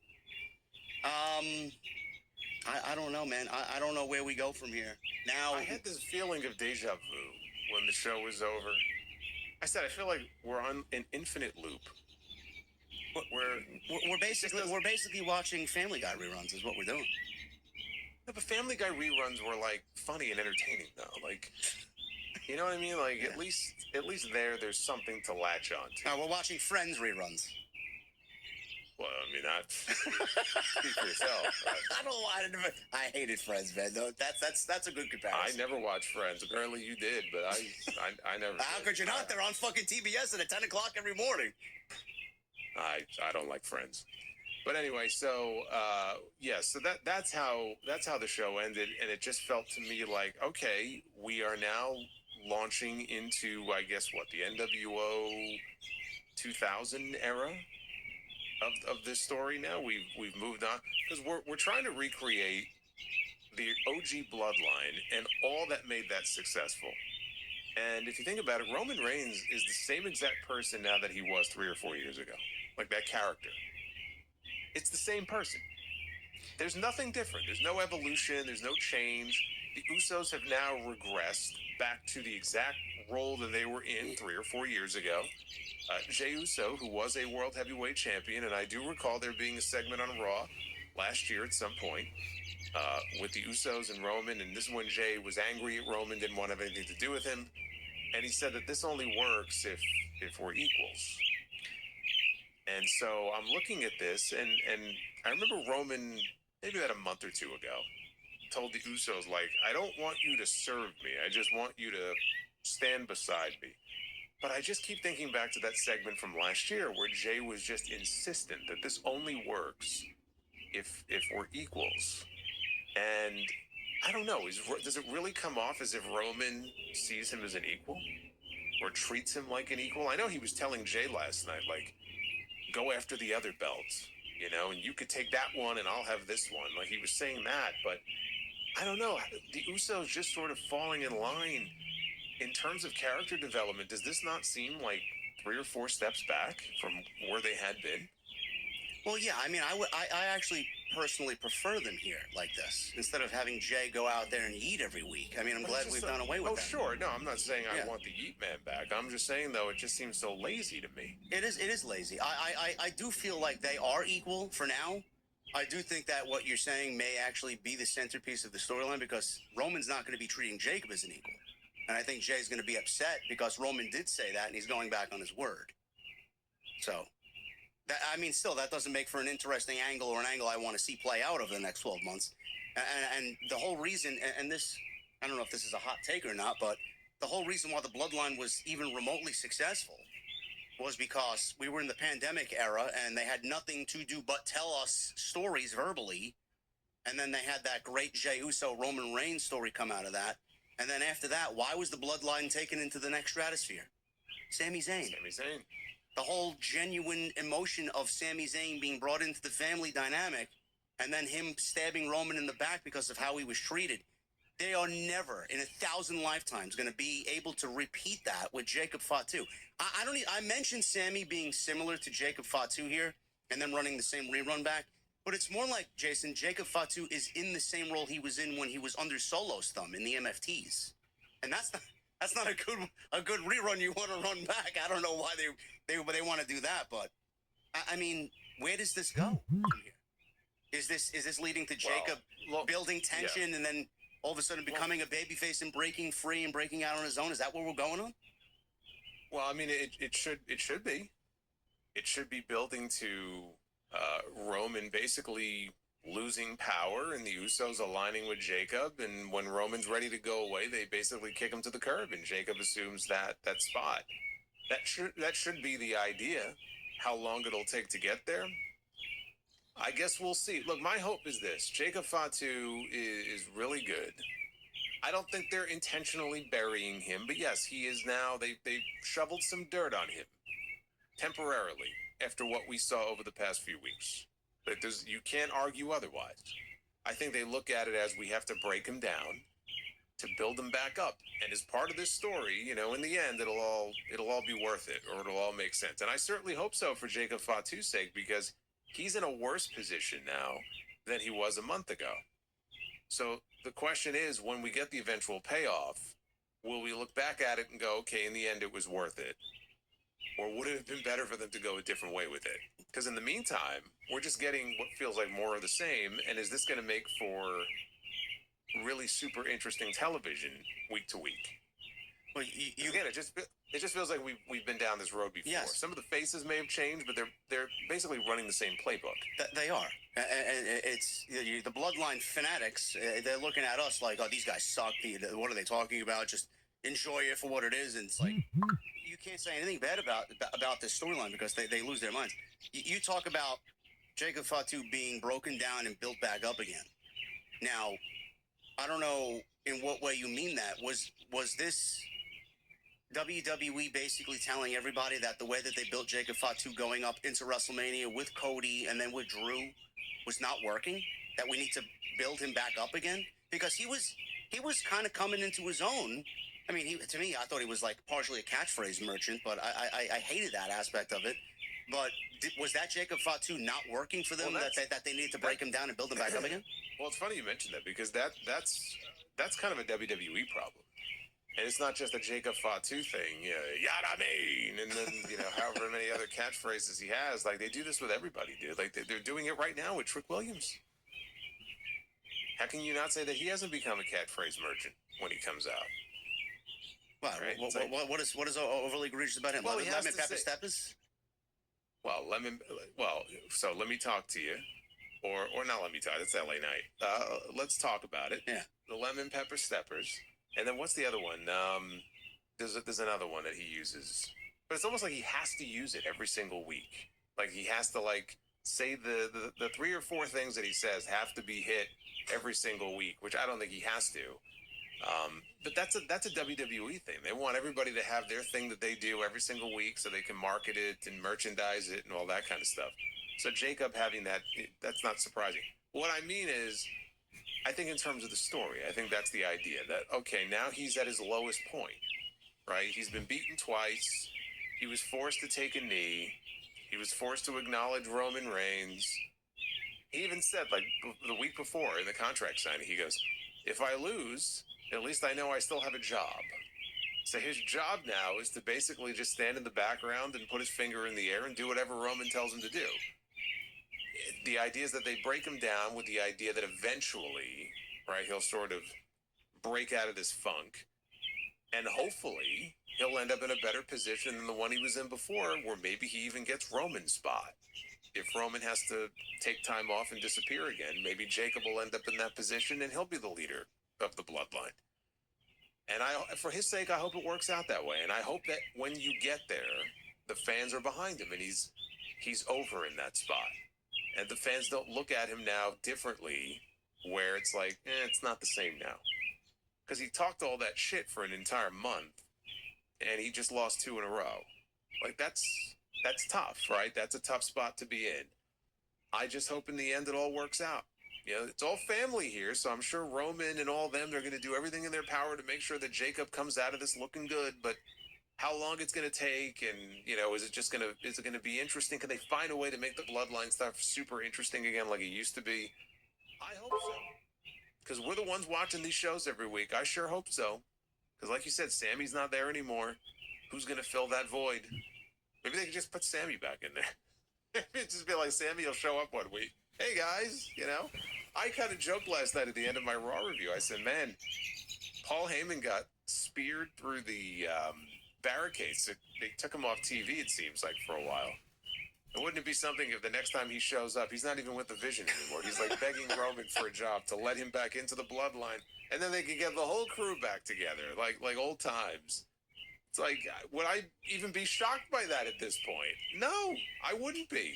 I really wouldn't be. And look, to be fair, if you're Paul Heyman, given the state of the Vision, would you blame him? No. If he wanted to go running back to Roman in the bloodline, I wouldn't blame him. How long do you see this going on for? Do you see this going all the way through WrestleMania next year? No, with Jacob Fatu. Because I have to mention it. I have to mention it. And I know you're going to give me the eyes. I know. Is this potentially leading to Rock and Roman at Mania next year? Potentially. Everything is built around the idea that maybe they could do that match. And Jacob Fatu is appointed as the new tribal chief by Rock? I don't know. I don't know about that, but look, I'm not sure. I mean, Roman said you got me through the summer. If Roman goes away again after SummerSlam, and that doesn't mean, by the way, he's going to lose the title. But if he's going to go away and we're not going to see him as much on television after SummerSlam, I think it would be important to get Jacob into a spot like that then and not wait until next year. So who's to say that in, I don't know, the next four months, right, something doesn't happen? I hope it's not going to take a year. I sure hope not. And how is it going to play out? Is Jacob going to talk to the Usos but talk to them in such a way where he's trying to tell them, like, you let him treat you like that? Like, but again, we saw this previously. This is like what Sammy was doing. So I don't know if they're going to do that again or how Jacob eventually gets out of this and gets back to kind of like or gets into a top tier position. I just hope whatever they do, they can make it as interesting as they made the Bloodline 3 or 4 years ago. That's my hope. That's my hope, because the Bloodline stuff back then was great until they just jumped the shark with it. It just went on for far too long. And I'm just like watching this. I'm like, we're back to this now. They better have a damn good idea for where they're going to take this. It was all those years ago. Paul Heyman says, we're only in the third inning. We've been in the third inning now for like 3 years. I think we're in like probably the top of the fifth. Oh, are we? I don't know. Maybe not. No, this game might be going into extra innings, so don't forget that. Can we call for a rain delay? Yeah, the issue also I had with the MFTs, for example, they never bothered to develop those characters the way they did with the OG Bloodline. Like every character in the OG Bloodline, except maybe Solo, who is just silent. But like Roman, Jimmy, Jay, Sammy, they took the time to really develop and flesh out their personalities, and they all kind of had their own stories and agendas. When have they ever done that with the MFTs? Never. Never. Jeff Cobb worked there for a year. I think he spoke twice. If that, maybe. Tala Tonga, I've heard his voice once in a backstage segment a few weeks ago when he yelled at Shinsuke Nakamura and then chokeslammed him through a table. Yeah. We don't know anything about these fucking people. And then you got Solo in his suit. He's standing there, like the fucking gold chain and everything, trying to act all cool and tough like he's, again, that's why I say Timu Roman. Wish Roman. Like he's cosplaying as Roman Reigns. There's nothing about Solo Sikoa that screams leader of a faction. He's miscast. That's not the role for him. So everything about the MFTs has been a complete and total failure, and it's fucking boring because they half-assed it. They never bothered to put the same level of effort into it because it wasn't a priority, right? It's not Roman. It's not the Bloodline. So we'll do like an offshoot of the Bloodline. It's like one of these terrible NWO splinter factions that we got, that kind of died out real quick. That's why when I saw the end of that fucking show on Sunday, I'm like, you cannot expect me to get excited for the prospects of the MFTs being involved in anything, any sort of top angle on this show. Well, it's unacceptable. Well, with what we saw, now we are to believe that the next progression of this angle is Solo trying to convince Jacob Fatu that he is better suited for the MFTs and not with the Bloodline. Right. And that's the only thing that I can think of, right? I mean, where else do they go? There's no other faction for them to feud with. There's no other feuds that they're currently involved in. I don't even think Roman's going to be defending his title at Night of Champions. So what are we going to do? Who does Jacob Fatu go out there and physically feud with? Tola Tonga? Solo Sikoa. Oh my God, man. Oh, thank God SmackDown's going back to 2 hours in 4 weeks. LA Knight's been talking a lot of shit about, the bloodline and everything. Maybe Roman says, I'm tired of hearing this guy. Jacob, go take care of him. So we're going to run a fucking feud back that we saw 2 WrestleManias ago? For the United States title? We're running a fucking angle and a faction back that we saw for fucking 5 straight years. Yes, they will. They'll run a fucking match back from 2 years ago. Oh my God, man. This is fucking terrible. It's what they do. It's like Triple H says in that fucking meme or whatever. It's what we do. What we do. It's what we do. Did you enjoy the show? It's all part of the show, man. Just shut up and enjoy it. Oh my God. That's the way Monday Night Raw kicked off. He acknowledged the tribal chief, and he got down on one knee, and Roman told him, you might not understand this now, but I love you, Jacob. How long before he starts yelling, I love you, Roman? We're going to put that in there, too? LA Knight brought back Usi. We haven't heard Usi in years. He's like, you getting down to be Usi now to Adam Pearce? I mean, LA Knight, he can't escape it, man. When he was on SmackDown, I was begging them to move him to Raw to get him away from the MFT vortex. So they moved him to Raw, and now the bloodline is reformed. And so he's bitching to Adam Pearce about the bloodline. He can't get away from it. Ridiculous. And there was a news report today put out by The Observer. Please take this with a grain of salt, and just as a warning, nobody knows what's coming. Nobody. Plans for Roman Reigns at WrestleMania 43. His opponent, and apparently a backup plan, has allegedly been thrown around. While not confirmed or official, the fine fellows over at Self-Made Pro with Ibu reported that WWE is planning a feud between Roman Reigns and Obafemi for WrestleMania 43 in Saudi Arabia. I doubt Ibu knows this information, but this is what he said. It's been reported that WWE is considering either Seth Rollins or Obafemi as Reigns' opponent for SummerSlam, with the other potentially being saved for WrestleMania. There's no confirmation on the matter. These are possible scenarios being discussed if The Rock is unable to make an appearance at WrestleMania in Saudi Arabia. Now, I guess, yeah, Jason, go ahead. I was just going to say, like, if we were to sit here and outline all of the potential matches should Rock not be available next year, but these are the names that we would be talking about anyway. I know. Roman and Seth, Yes. Roman and Oba. At one point, I would have said Roman and Braun Breaker, but that doesn't seem very likely right now. So, yeah, I mean, this is kind of like, I mean, to me, it's just kind of obvious that those would be the potential title matches next year, but nobody knows. WWE doesn't know. Dude, they posted the King of the Ring and Queen of the Ring brackets. And then yesterday, I'm getting ready to watch Raw in the middle of the fucking day. And I got Mike Johnson of PW Insider posting, and then it's all over social media, this new bracket. And I see Sami Zayn is in the King of the Ring now, and Drew McIntyre is in the King of the Ring now. I'm like, oh, wow, okay. Boy, I guess they changed their minds. And then they pulled it from WWE.com, and then on Raw last night, they aired the original bracket. But it came from WWE. This was not something that somebody mocked up and spread on social media. I'm telling you, like, one hand doesn't know what the other hand is doing. They had Joe Tessitore on the fucking post show on Sunday. He thought that Obafemi was wrestling Penta in a singles match. That's what I thought. That's what I thought. Yes, that's what I thought too. But you and I were not on their fucking broadcast talking about it. I was like, oh man, we're getting Seth Rollins and Javon Evans. That's a great match. Actually, my first thought was, why the fuck are they doing Penta and Obafemi? Why would you even do that? And then we quickly realized what was going on. Yes, but like Joe Tessitore was talking about it on their own show as if they were having a singles match. They don't know what they're doing, dude. Like, do you think they really have their plans shored up for where the fuck they're going at SummerSlam, let alone WrestleMania next year? No, they don't know what the fuck they're doing going into the next PLE. Get the fuck out of here. Yeah, so that's coming from Ibu of Self-Made. Again, like Jason said, 100%. These are the names we would be talking about anyway if The Rock is not going to be there. So this is a natural transition into the first King of the Ring quarterfinal match here, which, by the way, Triple H has laid out in 4 ways in the first round. And the only reason why he's done this is because he legitimately has no TV time for a full-fledged one-on-one tournament. Now, I probably, if he had enough time, he'd still do the Fatal 4-Ways because he loves his multi-person matches in these tournaments for whatever reason.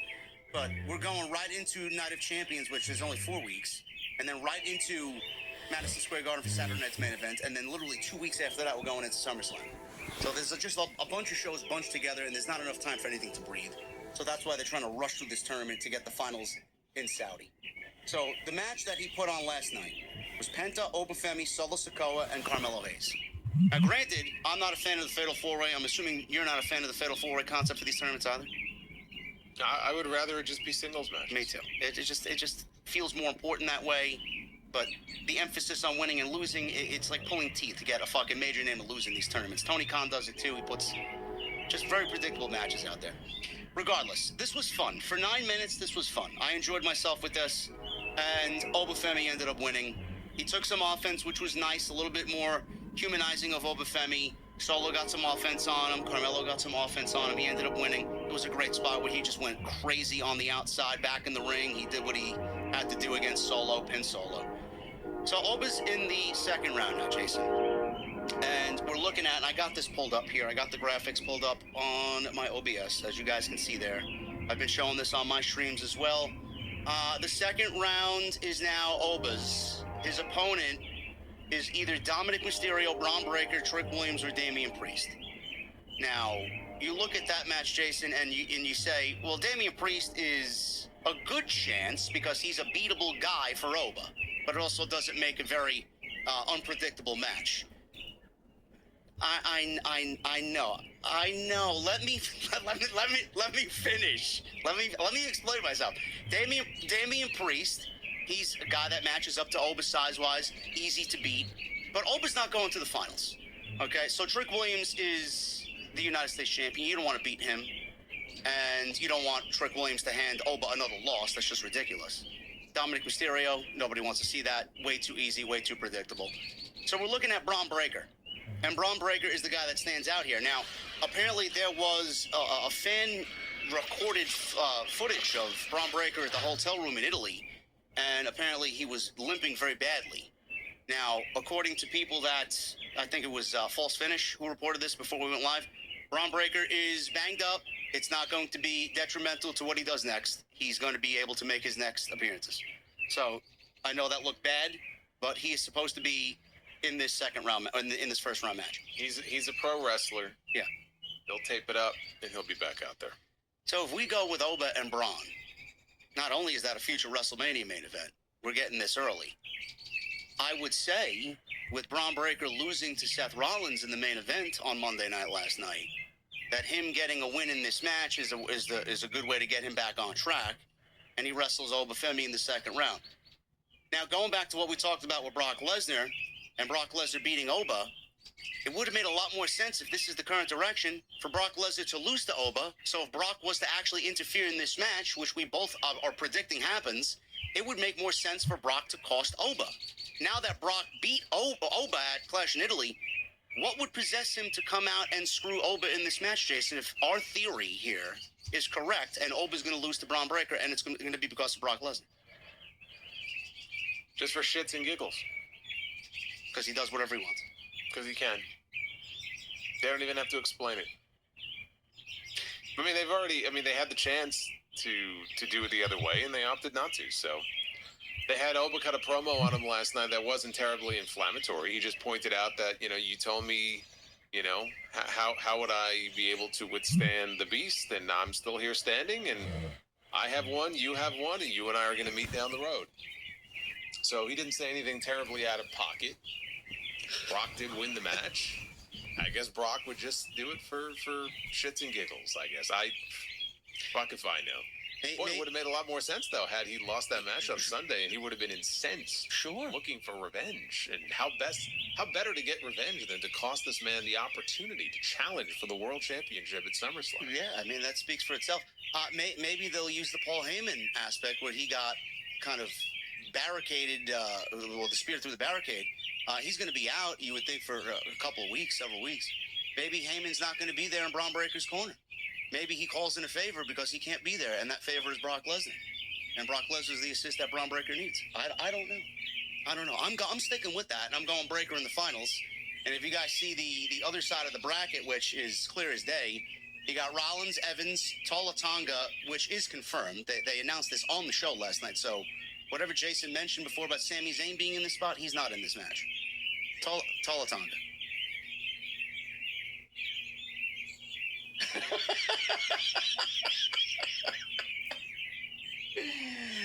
Oh, yes, that is correct. I'm still waiting on an explanation. That's never going to come. Yeah.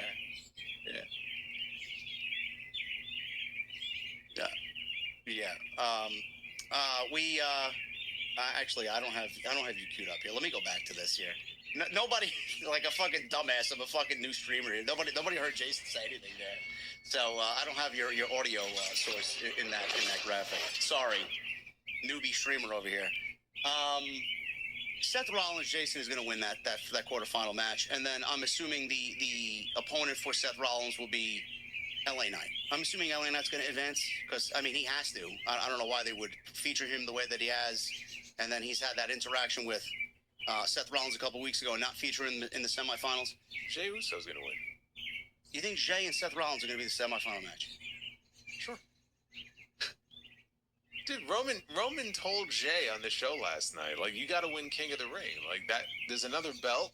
That belt needs to belong to you. You don't think he's going to at least not make it into the semifinals? You think he's going to get bounced in the opening round?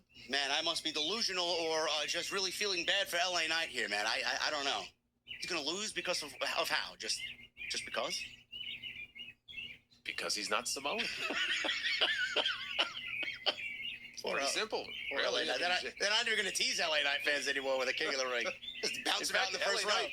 In fact, LA Knight may well be the one to take the losing fall in that match. I mean, Finn Balor is in there, so I mean, with old Pin in there, I mean, you can never be sure. But I mean, think about it. If Jey Uso is going to win, they're not going to pin Royce Keys, right? It would either be LA Knight or Finn Balor taking the losing fall. I don't know why you assume that LA Knight is going to win anything. I don't know. I was hoping that LA Knight might advance. Yeah, you may be correct. I don't know. Seth Rollins going to the finals. I think it's pretty safe to say that Seth Rollins and Braun Breaker is a very feasible final for the King of the Ring. I've been saying this myself. I think they will do Rollins and Reigns at SummerSlam. And I think the report with what Ibu said, that if Oba gets Roman at Mania, that the other guy's going to get Roman at SummerSlam. In this case, it would be Seth. So it may actually end up happening. We don't really know for sure, but as far as the short-term future, Jason, is going to be Rollins and Reigns, in my opinion, at SummerSlam. That's great. So we just beat Braun Breaker last night, and let's run it back again in the finals and beat him again. Well, you know, he's a tag team specialist now, so it doesn't matter. Yeah, well, that's right. He's got the tag team title. He knocked himself out with it last night too. That's how he lost. He did. Yeah. So that's the King of the Ring stuff there, and the plan for SummerSlam. That's the way I see it playing out.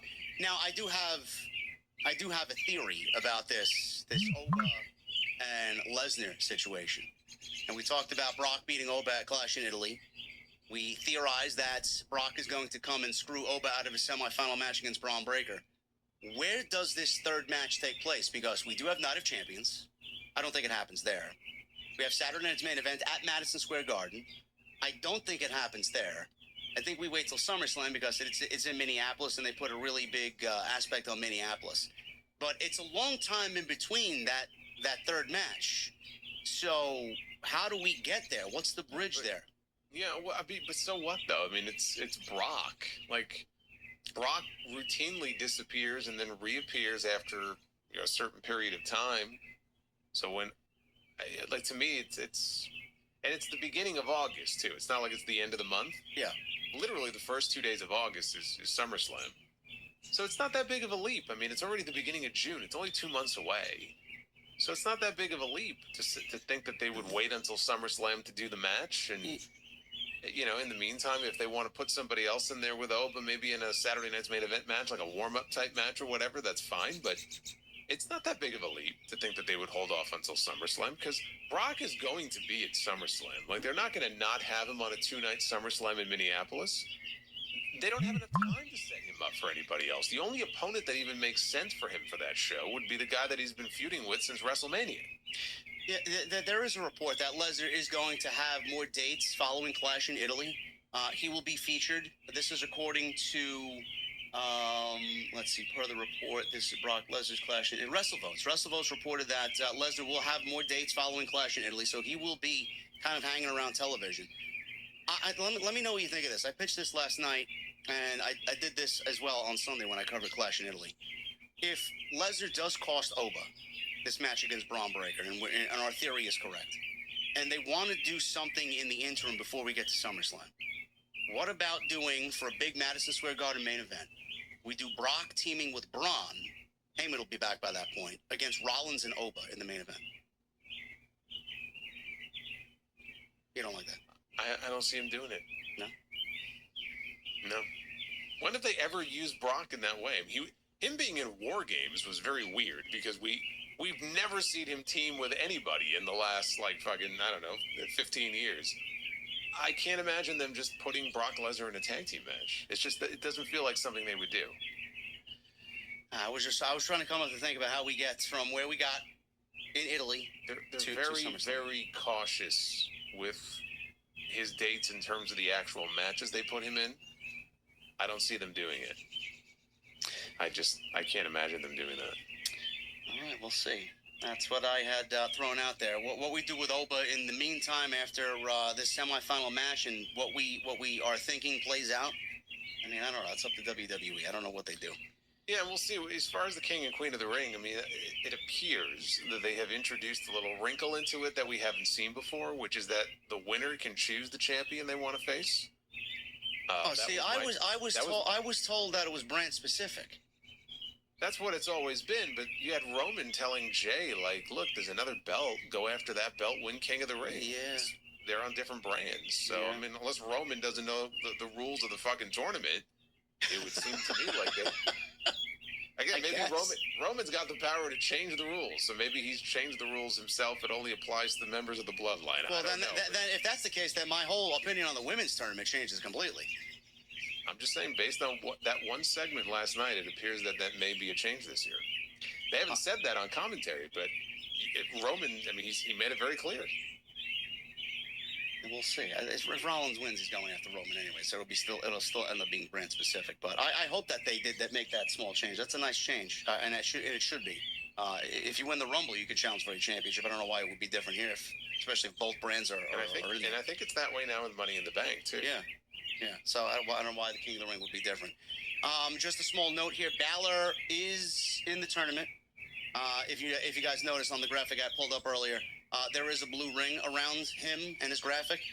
A lot of people were causing ruckus on social media. Why is he on SmackDown? When did this happen? Apparently, we got confirmation last night, and he is now supposedly traded to SmackDown. We don't know in what capacity the trade is. We don't know who he was traded for. I mentioned if they traded him to Raw, I don't know if they're actually going to do this. I would keep Julia on Monday, and I would just flat out just trade Finn Balor for Julia. I thought she looked good on Monday. But that's not exactly an even trade. I mean, not that Balor is like this big push guy, but I don't think they see Julia as being anybody important enough to kind of include her in a trade like that for a named person on the roster. I just looked at it as Jacob Fatu sort of quietly went from SmackDown to Raw. It could be as simple as Fatu's on Raw now and Balor's going to SmackDown. We also don't know if Drew McIntyre is going to still be on SmackDown when he comes back. He may move to Raw. And we don't know where CM Punk's going to be. We know where he's been now. He's been in the fucking gym, apparently. But we don't know what brand he'll end up on. Probably, I would think SmackDown would be the best place for him. Has to be. Got to get him away from Roman, right? Yeah. Remember what he told Cody? Yeah, championship opportunities fall out of the sky. Fall out of the sky? Yeah. What did that mean? I don't know. What did it mean to you? I figured Money in the Bank. Money in the Bank? Yeah. But sounded like to me. I don't know. He's looking WrestleMania-esque already in the month of June. We'll see what happens. You got to be careful, though. Like, the guy's 47, 48 years old, and with a history of injury issues, and if he's putting on a lot of muscle like that, I don't know. Like, is that a good idea? No, I legitimately had the same thought when I saw his picture today. A possible tear of the tricep is possible, you know. Yeah, a tear of something. Yes, so you got to be careful. You got to be very careful. I just want him back on television, but apparently the creative geniuses over there can't figure out a way to get him back on television, which says a lot about this administration. Sol Ruka celebrated her women's intercontinental title victory. She's putting the belt on the line in Paris next week against Lyra Valkyria. Rey Mysterio and Dragon Lee had a very fun tag team match against Ethan Page and Rusev. They got I love this. I love the schedule, by the way, that we have. Are you aware of the remaining schedule for the European tour? No, all I know is Paris next Monday, which I know we'll be watching. Yes, yeah. We are in Paris, France. So I believe it's another 2 p.m. Eastern start. I believe for Raw next week. Yes. So then after Paris, they're in Baltimore, and then after Baltimore, they're in London. Who made that schedule? I don't know, but somehow Baltimore ended up in the. We went from Turin to Paris to Baltimore to London. Who made this schedule? You know, Mark Shapiro did mention that they use AI to come up with the tour schedules, and it makes life a lot easier for the people in charge there. Well, maybe they didn't up their subscription fee for ChatGPT. I don't know what happened there.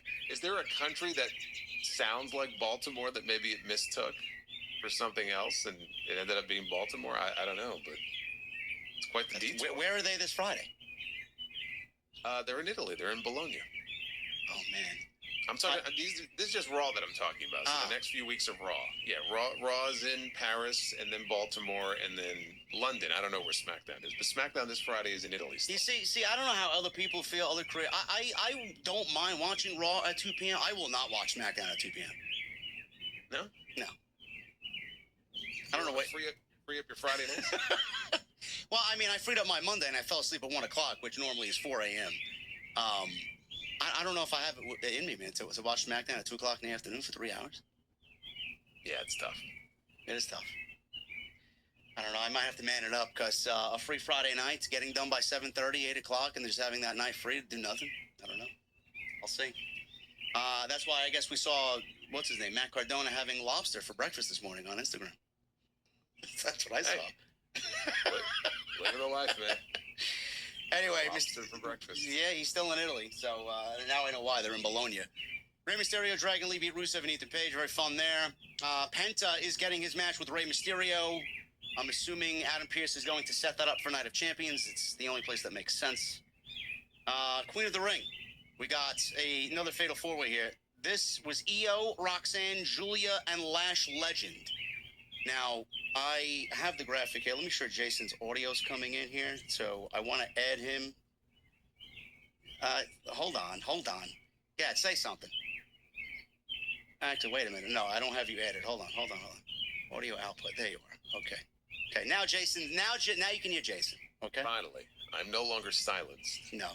There you go. You see the graphic there. We had this match with Roxanne, Io, Julia, and Lash. Obviously, Io won. She's in the semifinals.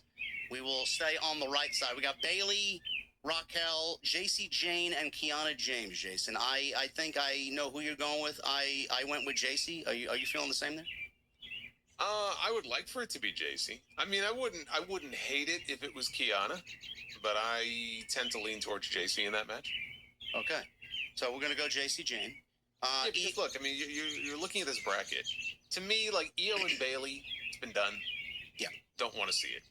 Raquel and Io, we did that earlier this year. So for me, take one of the newer women and move them to the semifinals. I like it. JC Jane and Io sounds like a decent match to me. That's what I'm going with there. On the left side, we have Liv Morgan, Becky Lynch, Alexa Bliss, and Chelsea Green. Now, there was some commotion about why Liv Morgan was added to this tournament. She is the WWE Women's World Champion. Her excuse was that she wants to win it all and have both championships. So I don't know if that really is going to fly with a lot of people. This tournament was put together because they needed a way to find the world champions an opponent for SummerSlam, and she's one of them. So I don't know why she's in there. As a champion, it doesn't even make sense why you would even want to compete in a tournament like this if you are already the world champion. Well, she wants it all, JD. I guess. Well, especially now, if they have changed the rules, she could technically now challenge Rhea Ripley for her championship at SummerSlam. Sure. Sure. But I mean, look, she's not winning it. It's a No. waste of a spot. And I just was wondering, like, you couldn't find a spot in this. Look at all the women on the screen right now. You couldn't find a spot in this for Jordan Grace. Well, yeah, sure. I even mentioned, what about someone in NXT, like a Lola Vice or somebody? Forget NXT. Kendall Fucking Gray. Jordan Grace is on the roster Oh, right I now. know. You don't even need to look to NXT. Jordan Grace just wrestled Kiana James in the main event taping in Barcelona last Friday. So I know she's not fucking hurt. Why is she not in this thing? I don't know. Did they give up on her? They must have. I mean, seems like it. You would think she was tailor-made with the way she's built for this fucking company. I don't know. Well, she's been keeping busy because I saw she got her pilot's license recently. Well, she's already making plans. Yes. She's already said she's already got a plan B to fly away when she can, legitimately. Either that or that's going to be her next role in WWE. She's going to be flying them around on these tours instead of wrestling. Have we ever had an aviation gimmick or a pilot gimmick? No, I don't think so. I think that's one that Vince never thought of. Oh, wow. He never thought of the pilot. No. Wow. All right, so I think we're both on the same page here. You think Stephanie Vaquer shows face next week and costs Liv Morgan this match, ultimately giving Becky Lynch the win to the semifinals? I think that she's going to cost Liv Morgan the match and going to give Alexa Bliss the win into the semifinals. Really? You're going Alexa. I'm going Becky. Okay. So I'm assuming that in the next match, Sol Ruka, Lyra Valkyria, Charlotte Flair, and Jade Cargill, you're going Charlotte Flair. Yes, I am. So you're going Charlotte and Alexa. Yes. Okay, I could see that. That's definitely an option. I prefer the rekindling of Becky and Charlotte. That's just me. I think you can get to where you want to go with Bliss without actually putting her in a match with Charlotte. But I think we're both on the same page with Charlotte going to the finals. So I think Charlotte will be in the finals as well. Who goes to the finals on the other side? Io, I'm assuming, right? I think Io, yeah. And it's interesting because if you look at that, if we have a Charlotte-Io final, yeah, you can go a few different ways with it. Like, Charlotte doesn't have to win Queen of the Ring to still get a title match at SummerSlam, but it would be the easiest path to get her to Rhea Ripley. So that's kind of a gimme. Yeah. If Io was to win, Io could then challenge Liv Morgan at theoretically, I guess she could always pick Rhea, but why would she do that? But let's say she picks Liv, it's Io and Liv. Like, if Io wins the championship at SummerSlam and they do Crown Jewel later this year, we could get Rhea and Io in a Crown Jewel match without either one of their titles on the line, or Rhea could get her big win finally over Io. Yes, that's what I said last night. We'd be looking at, theoretically, if things stay the same right now, Rhea, Io, Roman, and Cody for Crown Jewel. Well, I mean, look, those would be two big matches for them to do. So my yeah, it would be. So my next question to you is, Io and Rhea here for SummerSlam is out of the question. You don't think they do it? You mean Rhea and Io? No, yeah, I don't see them doing Rhea and Io. All right, what's the best course of action here, in your opinion? You have Charlotte win to go after Rhea, or do you have Io win to go after Liv Morgan? Because you could, like you said, you could get to Charlotte and Rhea without this tournament. Yeah, I think the way to go would be to have Io win. Okay. I like that. Well, Stephanie's out of the fucking picture, man. She's out in the cold. What do they do with her? It could end up being a triple threat. Could be. Stephanie, Io, and Liv. Yeah. I think Io makes the most sense here, because if that's the case, it's very funny. They got some options. What do you do with Jade at SummerSlam then? Because you figure Jade versus Charlotte would be a great SummerSlam match, no? Well, I mean, it doesn't have to be at SummerSlam. You got a Saturday night's main event coming up at MSG, so that's a possibility. Even Night of Champions on the undercard, they may do that match there. If Charlotte, but the Charlotte would have to be bounced already from the tournament because the finals are happening there. I just mentioned the possibility of a triple threat on the other side, but maybe it goes the other way. Maybe it ends up being Rhea, Charlotte, and Jade in a three-way. Yeah, I'm kind of over Jade in the. I mean, I'm over the whole Jade in the title picture thing to begin with, so I don't think she needs to be involved at all. And then she probably doesn't have any match at SummerSlam. I'm just saying it might make a little more sense if the triple threat, if there was going to be one, was on the SmackDown side, because all three of those women have had issues with each other. Yeah, which would make Io winning the tournament a lot more kind of the right way to go. Yeah, I like that. I'm gonna stick to what I said last night. I think EO winning the tournament makes the most sense. Liv needs some competition. So I think that's the right way to go. And SmackDown's so stacked right now that they could really make, Charlotte and Jade challenge for the championship without the need for this tournament. So I like that. So that's the King and Queen of the Ring. Finals will take place at Night of Champions at the end of June. And then the main event for this show was Braun Breaker, Seth Rollins. This was a very good match. They went 22 minutes. This was much better, in my opinion, than their Backlash match. You can kind of get a sense that they're working very well together. The Backlash match was a little choppy, but I thought what they did here last night was really good. Heyman went through the barricade. We got Montez Ford out there to help Rollins, so their beef has now at least momentarily been squashed. And Rollins had already made mention that he wanted the World Championship. He made the belt motion around his waist at the end of this match, so he's got his eye on Roman Reigns. I think he even threw the ones up at the end of the show, too. So what'd you think of this, Jason? I know we talked about the King of the Ring, that Braun beats Rollins at Backlash. Rollins got his win back here. Does it really hurt Braun that badly if he loses to Seth again, if what we talked about earlier is the final of the King of the Ring? Yeah, I think it does. Yeah. Mm-hmm. It's hard to stomach, because if it works out that way, and we don't know that it will, but if it works out that way, we're coming off Gunther losing to Cody, and we know that that's hopefully building, we assume, to a rematch at Night of Champions. We're coming off a show where Gunther lost, Oba lost, Braun lost last night, and now we're talking about the possibility of him losing again, the rubber match in the finals. It just gets to a point. It's a great way to invest in your future, huh? I didn't even mention Jacob. Yeah. Who I think will be okay at the end of all this, but for the time being, Oba, Jacob, Braun, what are we doing here? All of these things happening at the same time, it just doesn't inspire a lot of confidence. No, not at all. But that was Monday Night Raw. And we now look forward to next week, where we have more King of the Ring, Queen of the Ring, and we will see how everything progresses going into the Night of Champions. But SmackDown. SmackDown is coming up on Friday. We still have just a few more weeks at 3 hours, but there is news on when SmackDown is going back to 2 hours, and apparently this is coming from The Observer. We have 3 hours running up until June 26th. It comes to an end. They go back to 2 hours. 3 more weeks of this. So is that the last 3-hour show or the first 2 hours? It says here from The Observer, WWE SmackDown 3-hour run comes to an end on June 26th. So I'm assuming that Friday, it will be 2 hours. Let us hope. Let us hope, yes. So that's the news there. We talked about Finn Balor being traded to SmackDown. We talked about Roman Reigns and the reported plans. We have just some AEW stuff to get through, but there's a couple of minor news and notes here I want to bang out. I saved this one because I thought this would be funny. I wanted to see this guy's reaction. Apparently, Jason, Nikki Bella pitched some WWE comedy segments for Clash in Italy. Did you see this story? I heard there was something that was pitched, but she would interview people in a TV show kind of fashion. Yeah. Is that the gist of it? She has pitched creative. Yeah. She has pitched creative that she developed for the Clash in Italy. She says, and I quote, "I at first thought I was going to be at Clash in Italy, obviously not performing, but I pitched this incredible idea called Ciao Bella.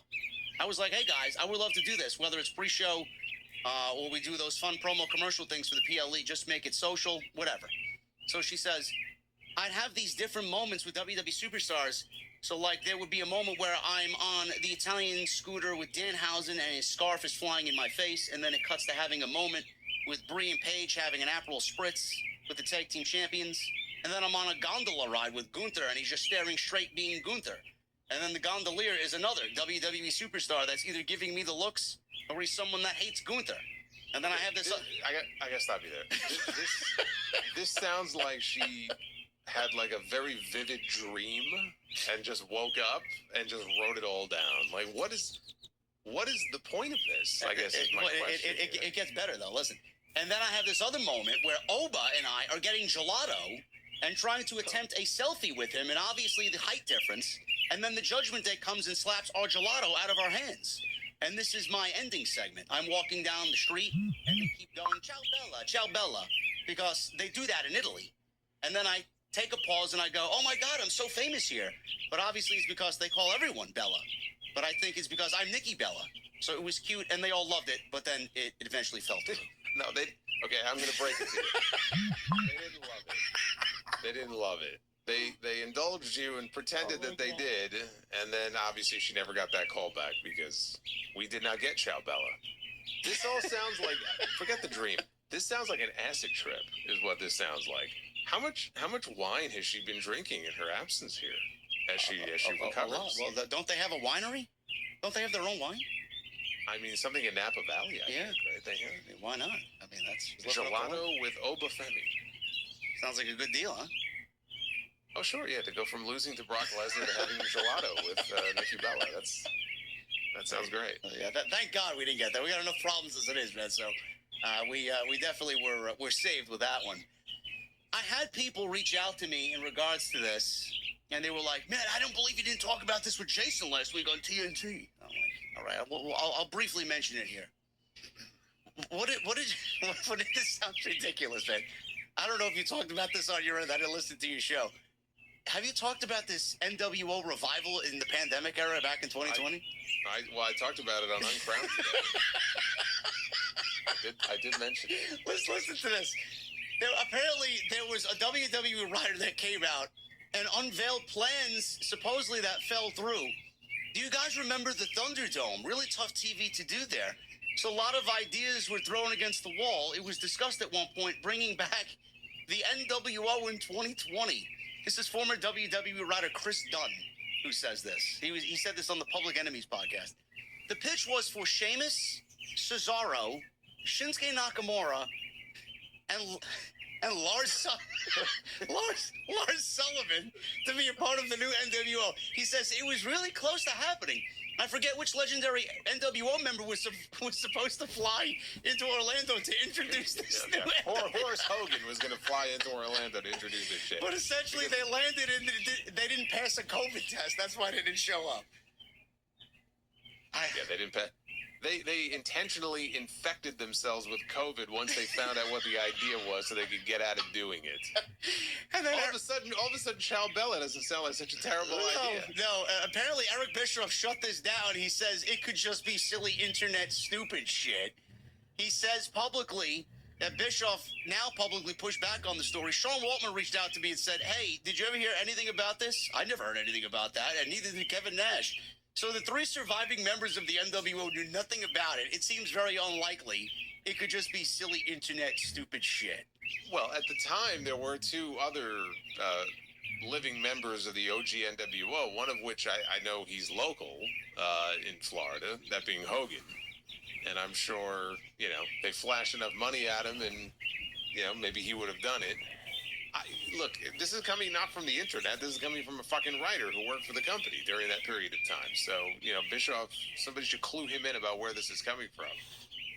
The idea of it's like a shittier version of the League of Nations. Like, why would you attach the NWO initials to Bro, this? Can you imagine Nakamura wearing the black and white shirt?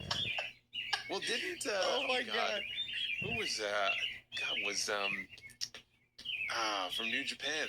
He joined the NWO at one point. God, who was it? Someone from New Japan joined the NWO? Yeah, he was in the faction at one point, and I can't remember who it was, and he never spoke, he never did shit. He just showed up wearing the shirt. That would have been Nakamura. I mean, who would have been the leader of this group? Lars Sullivan would have been the leader of the group? Yeah, what role would Lars Sullivan even play in this group? Like, I don't even understand. Who put this together? Who even thought of something like this? Oh, Chono, thank you. Yes, it was Masahiro Chono. He was in the NWO. But who thinks of this stuff? Like, I understand, in the writers' room, you kind of pitch stuff and you come up with it, and sometimes it's kind of wacky. But who would even think to come up with something like this? I don't know. They came up with Retribution. I don't know. So clearly somebody. Well, you know what? That's a good point. There was a lot of that going on back then. We had Retribution. We had Reggie a few weeks ago talking about how Vince McMahon wanted to add him to the WrestleMania main event with Sasha Banks and Bianca Belair to make it a fucking triple threat. That would have been fucking terrible. Yeah, Oh. and again, there are people that want this man back in a creative capacity in this company. You people need to be fucking institutionalized. Give me a break. Oh my god, man, that's hilarious. That's so there you go, man. Whoever reached out to me, man, hopefully you enjoyed that. That's just ridiculous. Two TNA contracts are coming up. One Leon Slater, the other is Mike Santana. Now, Leon Slater, the news of his contract hit social media last week. He is expected to leave TNA for, according to Meltzer, either WWE or AEW once his contract expires. Dave Meltzer reporting this on the Observer newsletter.